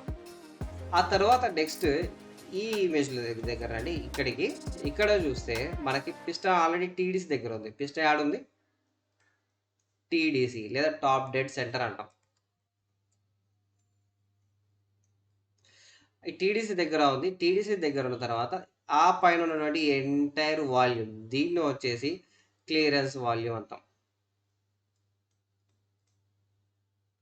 దీన్నే వి సఫిక్స్ సి ఈ విధంగా చూపిస్తారు. ఓకే, విసి అంటే క్లియరెన్స్ వాల్యూమ్, విఎస్ అంటే స్వెప్ట్ వాల్యూమ్. ఈ రెండింటికి మధ్య రేషియో ఉంది కదా, ఈ రెండింటికి మధ్య రేషియో దీన్నే కంప్రెషన్ రేషియో అంటాం. అంటే ఓవరాల్ ఇంజిన్లో ఎన్ని పార్ట్స్ ఆఫ్ వాల్యూమ్ ఉంది, ఆ ఎంటైర్ వాల్యూమ్ని ఎన్ని పార్ట్స్కి మనం కుదిస్తున్నాము అనే దాన్ని కంప్రెషన్ రేషియో అంటాం. Nothing but total volume of the cylinder. ఈ clearance compression ratio okay, compression రేషియోకి ఫార్ములా వచ్చేసి total volume of the cylinder.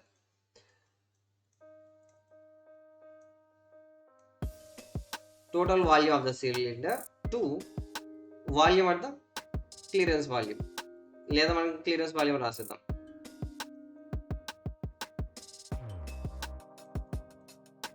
ఇది యాక్చువల్లీ ఫార్ములా. ఇప్పుడు వచ్చేసి total volume of the cylinder, ఈ ఎంటైర్ సిలిండర్, ఇది యాక్చువల్లీ ఎంటైర్ సిలిండర్. ఈ ఎంటైర్ సిలిండర్లో ఉన్నటువంటి వాల్యూమ్ని మనం ఏ విధంగా చెప్తామంటే ఇప్పుడు చెప్పినాం, ఇదంతా కూడా ఇంకొక కలర్ తీసుకుందాం. ఎస్, సో ఇక్కడ నుంచి ఇదంతా ఉంది కదా, దీన్ని వచ్చేసి మనం స్వెప్ట్ వాల్యూమ్ అంటాం. ఓకే, ఆ తర్వాత నెక్స్ట్ దీనికి క్లియరెన్స్ వాల్యూమ్ అంటాం. ఈ రెండింటిని కలిపితేనే మనకి total volume of the cylinder వస్తుంది. ఓకేనా, ఈ విషయం మనం గుర్తుపెట్టుకోవాలి. ఈ రెండింటిని కలిపితేనే swept volume plus clearance volume, ఈ రెండింటిని కలిపితేనే మనకి total volume of the cylinder వస్తుంది. V suffix S plus V suffix C divided by clearance volume, అంటే ఎన్ని పార్ట్లకి కుదించాం clearance volume, nothing but VC.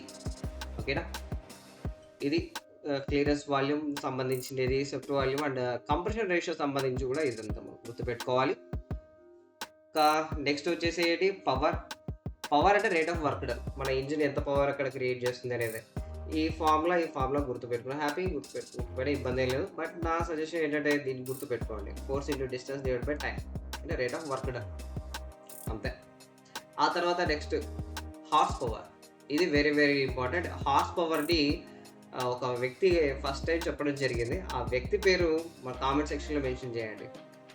So horse power ఏంటంటే మన ఇంజిన్ యొక్క పవర్ యొక్క యూనిట్, దాన్ని హార్స్ పవర్ అంటాం. ఆ హార్స్ పవర్ ఏంటి, ఒక ఇంజిన్ ఈ ఒక 33,000 పౌండ్స్ ఆఫ్ వెయిట్ని 1 ఫుట్ డిస్టెన్స్లో 1 మినిట్లో కనుక మనం మూవ్ చేస్తే దాన్ని మనం 1 హార్స్ పవర్ అంటాం. అంటే హార్స్కి తర్వాత మెషిన్కి రెండింటికి యొక్క కంపారిజనే ఇది, నథింగ్ బట్.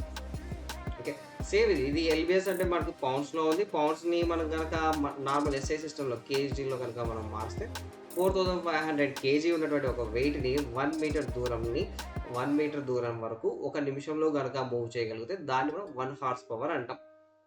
ఇది గుర్తుపెట్టుకోవాలి. ఈ నెంబర్స్ ఇంపార్టెంట్. 33,000 ఉంది అంటే అది పౌండ్స్, 4,500 ఉందంటే కేజీస్ ఎస్ఐ యూనిట్ అనేసి గుర్తుపెట్టుకుంటే చాలు. Okay, next thermal efficiency. ఎంత థర్మల్ అంటే వేడి, ఎంత వేడి ప్రొడ్యూస్ అయినటువంటి వేడి ఎంత ఎనర్జీగా కన్వర్ట్ అయింది, దాని యొక్క నిష్పత్తే థర్మల్ ఎఫిషియన్సీ. ఆ తర్వాత నెక్స్ట్ వచ్చేసి బ్రేక్ హార్స్ పవర్. ఇక్కడ బ్రేక్ హార్స్ పవర్ గురించి ఇచ్చాడు కదా. బ్రేక్ హార్స్ పవర్ ఏంటి అంటే మనకు ఫ్లైవీల్ దగ్గర లభించే పవర్, దాన్ని బ్రేక్ హార్స్ పవర్ అంటాం. దాని యొక్క ఫార్ములా ఇక్కడ ఇచ్చాడు, బిహెచ్పి ఈజ్ ఈక్వల్ టు, అంటే బిహెచ్పి అంటే break horse power is equal to 2πNT/4500. ఈ ఫార్ములా ఖచ్చితంగా అందరికీ గుర్తుకుండాలి. ఇక్కడ 2π అనేది కామన్, ఆ తర్వాత ఎన్టీ, ఎన్ అంటే ఏంటి, టీ అంటే ఏంటి మనం తెలుసుకోవాలా. ఎన్ అనేది వచ్చేసి RPM, revolutions per minute, flywheel ఎంత ఫాస్ట్గా పెరుగుతుంది అనేది తెలియజేస్తుంది. ఆ తర్వాత టీ అంటే టార్క్, ఓకేనా, టార్క్. ఇది 4,500, ఇది ఎస్ఐ యూనిట్స్లో ఉంది అందుకే 4,500 ఉంది. ఒకవేళ పౌండ్స్లో ఉందనుకో 33,000 33,000 అనేసి ఉంటుంది. Okay, next indicated horse power. Indicated horse power అంటే మనకు సిలిండర్లో కంబషన్ ఛాంబర్లో ఎప్పుడైతే బర్న్ అవుతుందో ఆ బర్న్ అయిపోయిన వెంటనే వచ్చే పవర్ ఉంటుంది కదా, దాన్ని ఇండికేటెడ్ హార్స్ పవర్ అంటాం. ఆ ఇండికేటెడ్ హార్స్ పవర్ యొక్క formula IHP is equal to PLAN divided by 4500 into K. ఇక్కడ పి అంటే ఏంటంటే mean effective pressure. Actually PM అని పిలిచేవాళ్ళు, ఇప్పుడు మార్చారు పి అనేసి ఇక్కడ మన దాంట్లో. మీన్ ఎఫెక్టివ్ ప్రెషర్ అనమాట, మనకి ఇంటేక్ మ్యానిఫోల్డ్‌లో ఎంత ప్రెషర్ ఉంది అనేసి.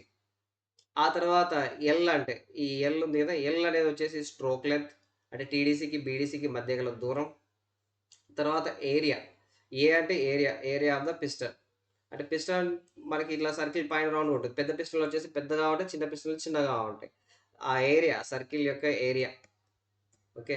ఆ తర్వాత నెక్స్ట్ వచ్చేసి ఎన్ అంటే number of cylinders. Multi cylinders ఉంటాయి కదా, ఎన్ని సిలిండర్లు ఉంటాయి అన్ని. ఒక సిలిండర్ ఉంటే ఒకటి, 2 ఉంటాయి 2, 3 ఉంటే 3 అన్ని వేసేయాలి. ఆ తర్వాత నెక్స్ట్ వచ్చేసి కే. కే ఇక్కడ ఉంది కదా, కే. సారీ, చిన్న కరెక్షన్. ఎన్ వచ్చేసి number of power strokes per minute. ఇక్కడ చిన్న కరెక్షన్, సారీ.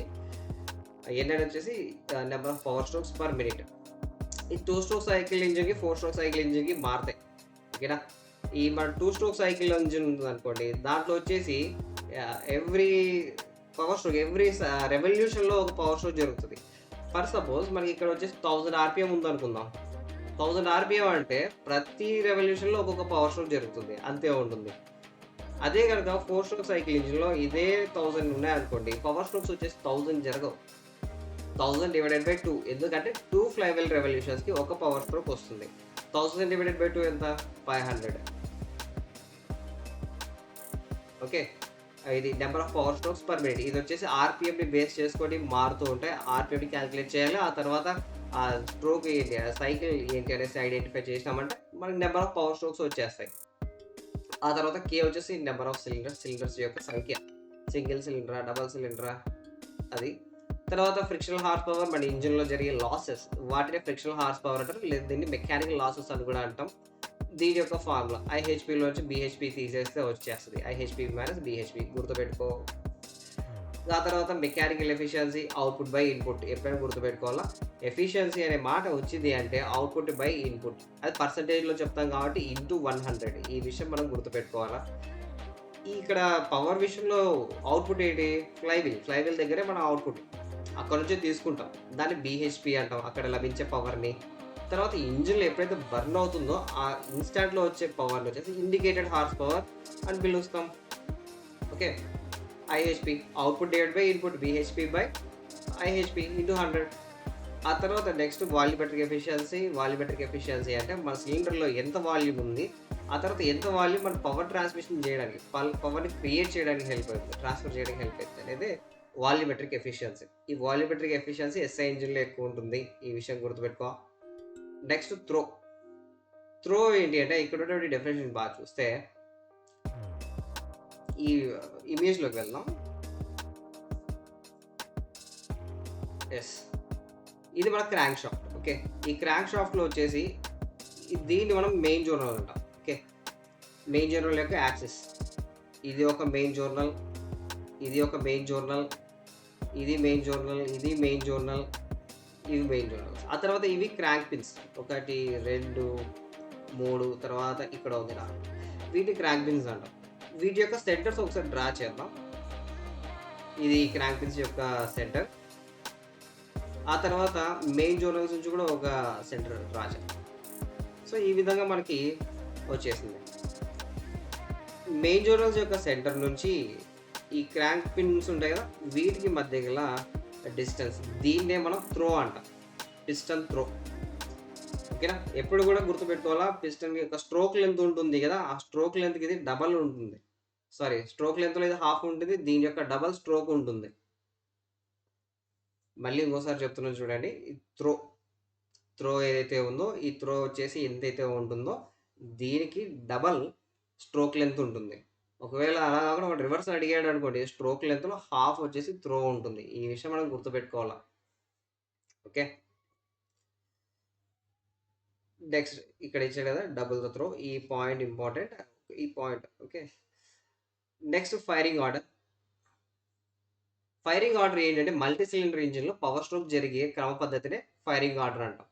సింగిల్ సిలిండర్ ఇంజిన్‌లో ఉందనుకోండి, నథింగ్ బట్ సింగిల్ సిలిండర్, మనకు అక్కడ ఫైరింగ్ ఆర్డర్ ఏమి అవసరం లేదు. వన్నే ఉంటుంది ఎప్పుడు బర్న్ అయితేనే ఉంటుంది.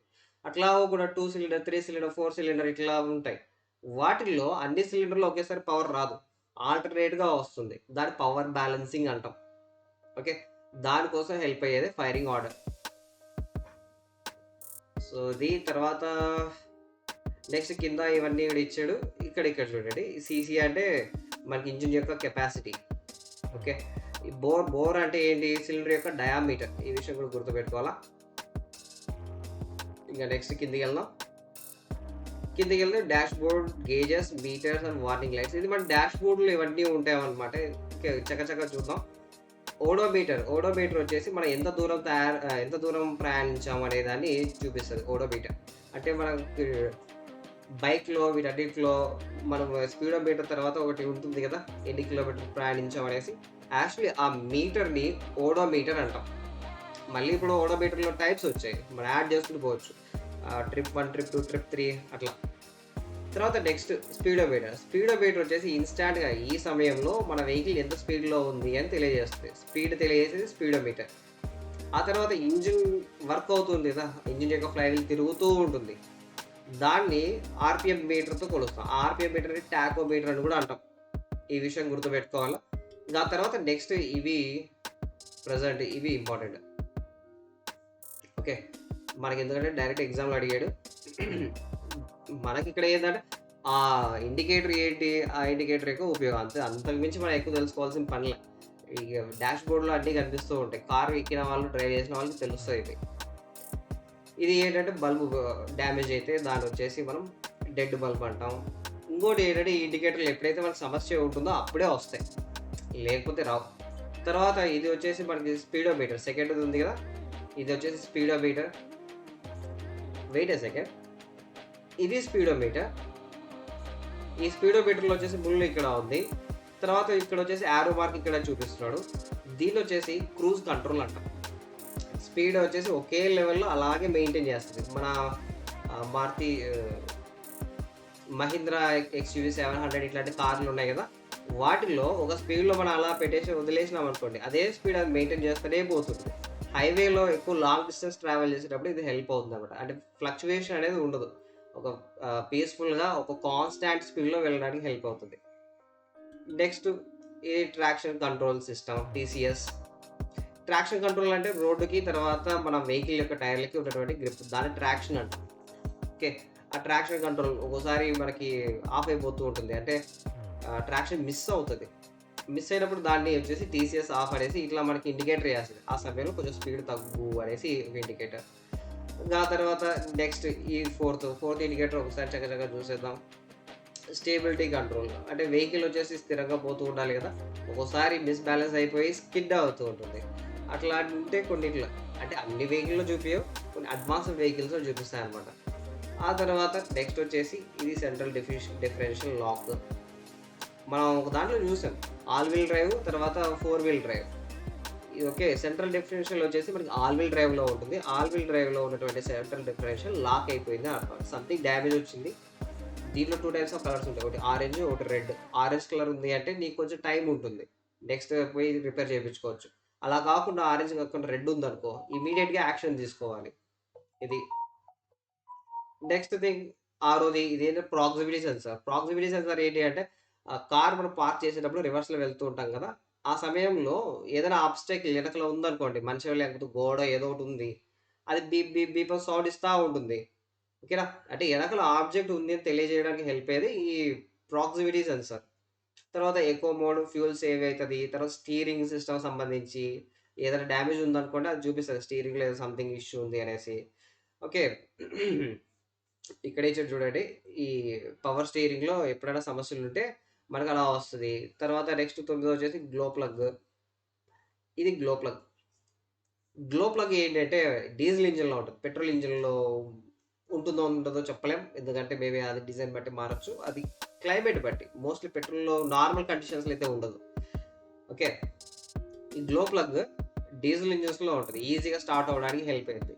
చలికాలంలో ఈ గ్లో ప్లగ్ చాలా చాలా హెల్ప్ అవుద్ది. ఒకవేళ ఈ గ్లో ప్లగ్ లేదనుకోండి డీజిల్ ఇంజిన్స్ సరిగ్గా స్టార్ట్ కావు. ఇంకా నెక్స్ట్ వచ్చేసి దీన్ని చెక్ ఇంజిన్ లేదా మాల్ ఫంక్షన్ ఇండికేటర్ ల్యాంప్ అంటాం. ఇదొచ్చేసి ఓవరాల్‌గా ఇంకా ఏమైనా ఈ సెన్సార్‌లు కాకోకుండా, ఇవి కాకోకుండా ఇంకా ఏమన్నా గానీ డ్యామేజ్ అయ్యాయనుకో అప్పుడు ఈ చెక్ ఇంజిన్ లేదా మాల్ ఫంక్షన్ ఇండికేటర్ ల్యాంప్ అంటాం. ఇది మనకు బ్లింక్ అవుతుంది. అది వచ్చినప్పుడు ఖచ్చితంగా మనం గ్యారేజ్ దగ్గరికి వెళ్ళి రిపేర్ చేయించుకోవాలి, లేదంటే అయిపోయి పని. ఇంకా తర్వాత ఇక్కడ ఇంకొకటి ఇచ్చాయి, ఓకేనా. ఇది మన సీట్ బెల్ట్ సంబంధించినది. తర్వాత ఇది వచ్చేసి ఎయిర్ బ్యాగ్. ఎయిర్ బ్యాగ్ వచ్చేసి మనకి కార్ డ్రైవ్ చేసేటప్పుడు ముందర 2 ఉంటాయి, ఇప్పుడు 6 ఎయిర్ బ్యాగ్స్ వస్తున్నాయి. యాక్సిడెంట్ అయినప్పుడు ఇవి వర్క్ అవుతాయి అన్నమాట. మనం చచ్చిపోకుండా బతుకుండాలో కోరుకుంటున్నాం, టైం చెప్పలేం కదా. యాక్సిడెంట్ అయినప్పుడు ఇవి మన ప్రాణాలని కాపాడుతాయి. తర్వాత ఇవి బ్రేక్ సిస్టమ్. ఇది మనకి క్వశ్చన్లో అడిగాడు, ఓకే. ఇది వీల్ అనుకుంటే ఇవి మనకి బ్రేక్ ప్యాడ్స్. ఈ బ్రేక్ ప్యాడ్స్ వచ్చేసి మనకి వీల్ డ్రమ్కి ఎక్స్పాండ్ అయ్యి అటాచ్ అవుతాయి. అటాచ్ అయినప్పుడు ఆ ఫ్రిక్షన్ వల్ల మనకి వెహికల్ మూవ్ అయ్యేది ఆగిపోతుంది. దాంట్లో ఏదైనా సమస్య వస్తే మనకి ఈ విధంగా బ్రేకింగ్ సిస్టంలో సమస్య ఉంది అని చెప్తుంది. లేదా మనం ఒకసారి పార్కింగ్ ఉంటుంది కదా, హ్యాండ్ బ్రేక్, అది ఆన్ చేసి ఉంటాం. అది ఆన్ చేసినప్పుడు కూడా ఇట్లా వస్తూ ఉంటుంది. సో దించుకొని ముందుకు వెళ్ళిపో అనేసి. ఒకవేళ అట్లా అవ్వకుండా కొంతమంది ఏం చేస్తారంటే హ్యాండ్ బ్రేక్ వేసి మర్చిపోయి కూడా యాక్సిలరేటర్ తొక్కుతారు. తొక్కినప్పుడు యాడ్ ముందుకు పోదు. సేమ్ ఇది కూడా బ్రేకింగ్ సిస్టమ్ అయితే లోపల ఏబిఎస్ ఉంది. ఏబిఎస్ అంటే యాంటీ లాక్ బ్రేకింగ్ సిస్టమ్. అంటే ఒకేసారి బ్రేక్ అంతా పడదు, ఆగి పడుతుంది అనమాట. దాన్ని యాంటీ లాక్ బ్రేకింగ్ సిస్టమ్ అంటాం. చాలా ఇంపార్టెంట్. బట్ కొంతమంది ఏం చెప్తారంటే యాంటీ లాక్ బ్రేకింగ్ సిస్టమ్స్ వచ్చేసి అంత ఎక్స్పర్ట్స్ కాకుండా నార్మల్ డ్రైవర్స్కి ఇది హెల్ప్ అయ్యింది, కానీ ఎక్స్పర్ట్స్కి అయితే ఏబిఎస్ అంత అవసరం లేదంటారు. మనం అంత ఎక్స్పర్ట్స్ కాదు కదా, ఏబిఎస్ ఇంపార్టెంట్. ఆ తర్వాత నెక్స్ట్ వచ్చేసి టెంపరేచర్ గేజ్, తర్వాత బ్యాటరీ గేజ్, లో ప్రెషర్, ఆయిల్ ప్రెషర్ తక్కువ ఉంటే దాన్ని చూపిస్తుంది. ఆ తర్వాత టైర్ ఫ్లాట్ అయిపోతే ఈ విధంగా చూపిస్తుంది. ఇంకా తర్వాత నెక్స్ట్ వచ్చేసి ఇది వచ్చేసి గేర్ వీల్స్ ఉన్నాయి కదా, గేర్ వీల్స్ యాడ్ ఉంటాయి ట్రాన్స్మిషన్ సిస్టంలో ఉంటాయి. ఆ ట్రాన్స్మిషన్ సిస్టంలో ఏదైనా ట్రబుల్స్ ఉంటే మనకు ఆటోమేటిక్ ఫ్రిక్షన్ పెరిగి దాంట్లో టెంపరేచర్ పెరగడం ఇవన్నీ జరుగుతూ ఉంటాయి. అక్కడ ఇష్యూ ఉందని చూపించేది వచ్చేసి ఇది ట్రాన్స్మిషన్ వార్నింగ్. తర్వాత ఇది TPMS, tyre pressure monitoring system. ఇది హై బీమ్. నాకు నచ్చేది ఏంటంటే ఇప్పుడు మన ఊర్లలో పోతుంటాం, హై బీమ్లు వేసుకొని పోతుంటాం, ఎదురు వచ్చి అసలు ఒకనే ఉంటాయి ఎటో. మళ్ళీ నేను కూడా హై బీమ్ వేసేసి బాబు అని చెప్పాలి, వాడు తిట్టుకోవాలా. ఈ ఊర్లో ఉన్నప్పుడు మాత్రం హై బీమ్ అసలు వాడద్దండి, ఆయన మాటలు ఎవరు పట్టించుకుంటారు. సో ఇది దాంట్లో గేజెస్ సంబంధించి. ఇంకా తర్వాత నెక్స్ట్ ఇంకొన్ని గేజెస్ ఉన్నాయి పైన ఉండేటివి కాకుండా. దీంట్లో మనం లైట్ చెప్పుకొని వెళ్ళిపోతాం, మరీ ఎక్కువ వద్దు. నా తెలిసి ఆటోమేటిక్ ఈ పాటికి నిద్ర వస్తుంటుంది. దీంట్లో మనకి ఫ్యూల్ లెవెల్ ఎంత ఉందని చూపించడానికి ఉపయోగించేదే ఫ్యూల్ గేజ్. ఆ తర్వాత టెంపరేచర్ ఎంత ఉందని చూపించే టెంపరేచర్ గేజ్, ఆయిల్ ప్రెషర్ ఎంత ఉందని చూపించేది అది, ఓకేనా, ఆయిల్ ప్రెషర్ గేజ్. ఓకే, దీంట్లో మనం గుర్తుపెట్టుకోవాల్సింది ఈ ఫ్యూల్ గేజ్లో ఇట్లా ఫ్లోట్ ఉంటుంది. ఈ ఫ్యూల్ ఓకే, ఇది వచ్చేసి ఒక దానికి ఇట్లా ఫిక్స్ అయ్యి ఉంటుంది. ఇక్కడ ఏం జరుగుతుంది అంటే బయోమెటాలిక్ స్ట్రిప్ ఒకటి ఉంటుంది. ఈ ఫ్లోట్ పెరిగే కొద్దీ దీంట్లో బయోమెటాలిక్ స్ట్రిప్లో కాంటాక్ట్ అనేది మారుతూ పోతుంటుంది. అది మారే కొద్దీ రెసిస్టెన్స్ తగ్గుతుంది. దానివల్ల ఏమవుతుంది అంటే మనకి ఇక్కడ ఇటువైపు కావాలంటే ఇటువైపు ఇట్లా మూవ్ అవుతుంది. ఆ సమయంలో దాన్ని బట్టి మనం సిగ్నల్ చేంజ్ చేస్తాం. ఒకటి పూర్తిగా లెఫ్ట్ సైడ్ ఉంటే ఎంటీ, పూర్తిగా రైట్ సైడ్ ఉంటే ఫుల్ ట్యాంక్. ఈ విధంగా ముళ్ళు అటు ఇటు తిరుగుతూ ఉంటుంది. దానికి మెయిన్ రీజన్ ఏంటంటే ట్యాంక్లో ఇలా ఫ్లోట్ ఉంటుంది. ఆ ఫ్లోట్ వచ్చేసి బయోమెటాలిక్ స్ట్రిప్కి పంపిస్తాం. అక్కడ లో వోల్టేజ్లో కరెంట్ అనేది సప్లై అవుతూ ఉంటుంది, రెసిస్టెన్స్ అనేది మారుతూ ఉంటుంది. ఆ రెసిస్టెన్స్ మారే కొద్దీ మన ముళ్ళు కూడా పైకి కింద తిరగడం అనేది స్టార్ట్ అయ్యింది. ఇది తెలుసుకుంటే చాలు. ఇంకా తర్వాత నెక్స్ట్ వచ్చేసి వర్కింగ్ సిస్టమ్స్ అవన్నీ మనకు అవసరం లేదు. టెంపరేచర్ గేజ్, మన ఇంజిన్లో కూలెంట్ ఉంటుంది కదా, ఇంజిన్ యొక్క ఎంటైర్ టెంపరేచర్ కాదు, బాగా గుర్తుపెట్టుకోండి. ఆ కూలింగ్ సిస్టంలో ఉండే వాటర్, దాని కూలెంట్ అంట. ఆ కూలెంట్ యొక్క టెంపరేచర్ ఎంత ఉంది అని తెలియజేసేదే టెంపరేచర్ గేజ్. దానికోసం ఉపయోగించే థర్మిస్టర్ అనేసి లాస్ట్ క్లాస్లో చూద్దాం, అది టైప్ ఆఫ్ డయోడ్స్. ఓకే, అయితే ఇక్కడ మన టెంపరేచర్ గేజ్ ఇంజిన్లో ఉండే కూలింగ్ సిస్టమ్ ఉంటుంది కదా, దాంట్లో కూలెంట్ యొక్క టెంపరేచర్ తెలియజేస్తుంది. అది పరిస్థితి. తర్వాత నెక్స్ట్ ఇక్కడ అంతా వర్కింగ్ సిస్టమ్స్ అన్నీ ఇచ్చాడు. ఆ వర్కింగ్ సిస్టమ్స్ అంతా ఏమో అవసరం లేదు. నెక్స్ట్ వచ్చేసి ఆయిల్ ప్రెషర్ గేజ్. మన ఇంజిన్లో లూబ్రికేషన్ సిస్టమ్ ఉంటుంది. అయితే అన్ని ఇంజిన్లో ఆయిల్ పంప్స్ ఉండవు, కొన్ని ఇంజిన్లో మాత్రం ఆయిల్ పంప్స్ ఉంటాయి. వాటిలో ఆయిల్ గ్యాలరీస్, ఆయిల్ ఫిల్టర్లు ఇవన్నీ ఉంటాయి అన్నమాట. ఆ తర్వాత దాంట్లో ఆయిల్ గ్యాలరీస్లో ఆయిల్ వచ్చేసి సమ్ స్పెసిఫిక్ ప్రెషర్తో మూవ్ అవ్వాలి. ఆ ప్రెషర్ని ఐడెంటిఫై చేయడానికి హెల్ప్ అయ్యే గేజెసే ఆయిల్ ప్రెషర్ గేజెస్. ఈ ఆయిల్ ప్రెషర్ గేజెస్ వచ్చేసి 2 రకాలు ఉంటాయి. మనకి క్వశ్చన్లు అడిగాడు. ఒకటి బోర్డర్ టైప్ గేజ్ ఇందాక అడిగాడు. తర్వాత నెక్స్ట్ వచ్చేసి బ్యాలెన్సింగ్ కాయిల్ టైప్ గేజ్. ఈ బోర్డర్ టైప్ గేజ్ వచ్చేసి పాత దాంట్లో ఈ బోర్డర్ టైప్ గేజ్ ఉంది కదా, పాత దాంట్లో ఉపయోగించారు. ఇది నాన్ ఎలక్ట్రిక్, ఈ విషయం గుర్తుపెట్టుకోవాలా. బ్యాలెన్సింగ్ కాయిల్ టైప్ ఇప్పుడు ఇదే మనం ఎక్కువ ఉపయోగిస్తాం. అది ఇది ఎలక్ట్రిక్, అన్ని ఎలక్ట్రికల్ అయిపోతున్నాయి. ఓకే, పాతకాలంలో పాత ఇంజిన్స్లో ఉపయోగించే board and tube type gauge. ఆ తర్వాత ప్రెజెంట్ వచ్చేసి బ్యాలెన్సింగ్ కాయిల్ టైప్ గేజ్ ఇప్పుడు మనం యూజ్ చేస్తున్నాం. ఈ బ్యాలెన్సింగ్ కాయిల్ అనేది ఎలక్ట్రిక్ అనేది గుర్తుపెట్టుకుంటే బస్. దీని యొక్క వర్కింగ్ ఇప్పుడైతే అవసరం లేదు. ఎవరైతే ఇంతవరకు వింటుంటారో అదే గొప్ప. మళ్ళీ ఇక్కడ నుంచి మళ్ళీ ఇంకా సాగవీకి దీని గురించి అంతా విని మీ చిన్న బుర్రని మరీ చితికేయడం ఎందుకు చెప్పు. నెక్స్ట్ వెళ్ళిపోదాం. తర్వాత ఇంకోటి ఇది అడిగాడు, ఇది క్వశ్చన్లో అడిగాడు. Board and tube type gauge, అది ఆయిల్ ప్రెషర్ని ఇండికేట్ చేయడానికి హెల్ప్ అవుతుంది. ఇది గుర్తుపెట్టుకోండి. తర్వాత స్టార్టింగ్ సిస్టంలో ఉండే టైప్స్ చక్క కానిచ్చేద్దాం. ఇవి ఓవరాల్గా ఉండే టైప్స్. హ్యాండ్ క్రాంకింగ్ సిస్టమ్ వచ్చేసి చిన్న డీజిల్ ఇంజిన్లు, చిన్న ఇంజిన్లకి ఉపయోగిస్తాం. అంటే స్మాల్ ఇంజిన్స్. మన డీజిల్ పంపులు ఉంటాయి పొలాల్లో, వాటిల్లో కూడా మన హ్యాండ్తో తిప్పి డీసీ లివర్ని వదిలేస్తాం, స్టార్ట్ అయిపోతుంది. తర్వాత గట్టి కట్ చేసే మిషన్ ఉంటుంది, గట్టి లాగుతూ స్టార్ట్ అయిపోతుంది. తర్వాత చిన్న పెట్రోల్ జనరేటర్ ఉంటుంది, దాన్ని కూడా లాగుతూ స్టార్ట్ అవుతుంది, చేతితో స్టార్ట్ చేస్తాం. ఆ తర్వాత నెక్స్ట్ మన వెహికల్ కూడా ఒకప్పుడు కాలుతో కిక్ రాడ్ కొట్టి స్టార్ట్ చేసేవాళ్ళం కదా. ఆ తర్వాత అక్కడ నుంచి మనకి విముక్తి కలిగించిందేదే electric cranking system, starter motor. ఆ స్టార్టర్ మోటార్ వచ్చేసి ఇదే స్టార్టర్ మోటార్. ఈ స్టార్టర్ మోటార్ వచ్చేసి ఫ్లైవీల్ యొక్క టీత్కి దీంట్లో బెండింగ్స్ గేర్ వీల్ ఉంటుంది. ఆ గేర్ వీల్ అటాచ్ అవుతుంది. అంటే ఆల్వేస్ కాంటాక్ట్లో ఉండదు. మనం ఎప్పుడైతే స్విచ్ చేస్తామో అప్పుడు మాత్రమే ఈ బెండింగ్స్ ఇట్లా ముందుకు వస్తుంది. ముందుకు వచ్చేసి ఫ్లైవీల్తో పళ్ళు ఉంటాయి, ఆ పళ్ళకి అది మ్యాచ్ అయిపోతుంది. మ్యాచ్ అయిపోయిన తర్వాత ఏం జరుగుతుంది, ఫ్లైవీల్ ఇది తిరిగితే ఫ్లైవీల్ కూడా తిరుగుతుంది.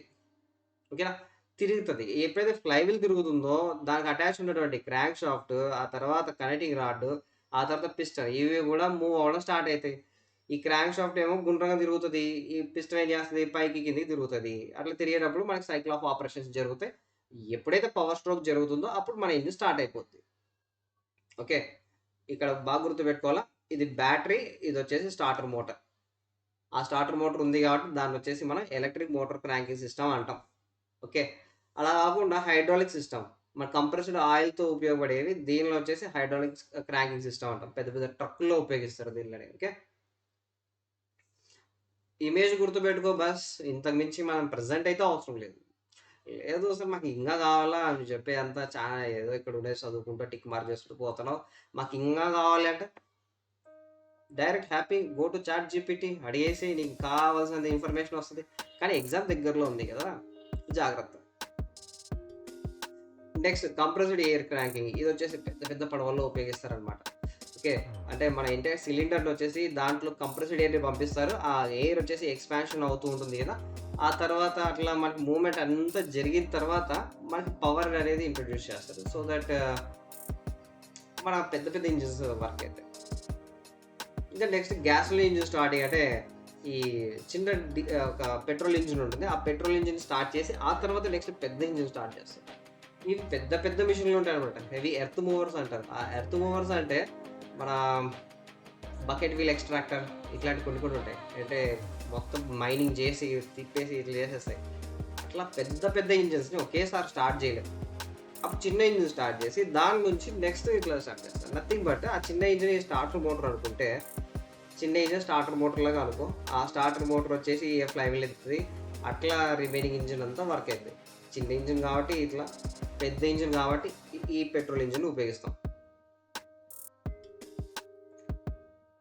సో ఇది పరిస్థితి. ఇంతటితో మన 6th మాడ్యూల్ సంబంధించిన డిస్కషన్ కూడా కంప్లీటెడ్. ఇంతవరకు ఎవరైతే ఉంటారో thank you, well and good. మళ్ళీ నా తరఫున మీకు ఒక సజెషన్ ఏంటి అంటే, డివి మార్క్ టెస్ట్, లోడ్ టెస్ట్లు ఫ్రీక్వెంట్గా రాస్తూ ఉండండి. క్వశ్చన్స్ అప్డేట్ అవుతున్నాయి కాబట్టి మేబీ ఒక 1 డే బిఫోర్ కూడా మీ ఎగ్జామ్ పోవడానికి ముందు కూడా రాసి వెళ్తే హ్యాపీ. మాడ్యూల్ వైజ్ రాయండి, చాలా ఈజీగా ఉంటుంది. దాంతోపాటు ఇప్పుడు ఏదైతే చెప్పామో మన డిస్కషన్లో దీన్ని కూడా ఒకసారి చూసారనుకోండి, లాస్ట్లో మేబీ కొన్ని పాయింట్లు మీకు హెల్ప్ అయితాయి. మేబీ మీకు నేను చెప్పేటప్పుడు కొన్ని కొన్ని మాటలు అంత ఇంపార్టెంట్ ఏం కాదులే అని అనిపించొచ్చు. కానీ నేను ఏవైతే చెప్పానో తూచా తప్పకుండా ప్రతి ఒక్క పదం వినడానికి ట్రై చేయండి. నిద్రొస్తది. అయినా కూడా వినండి. ఓకే. Thank you. నెక్స్ట్ మాడ్యూల్‌తో కలుద్దాం.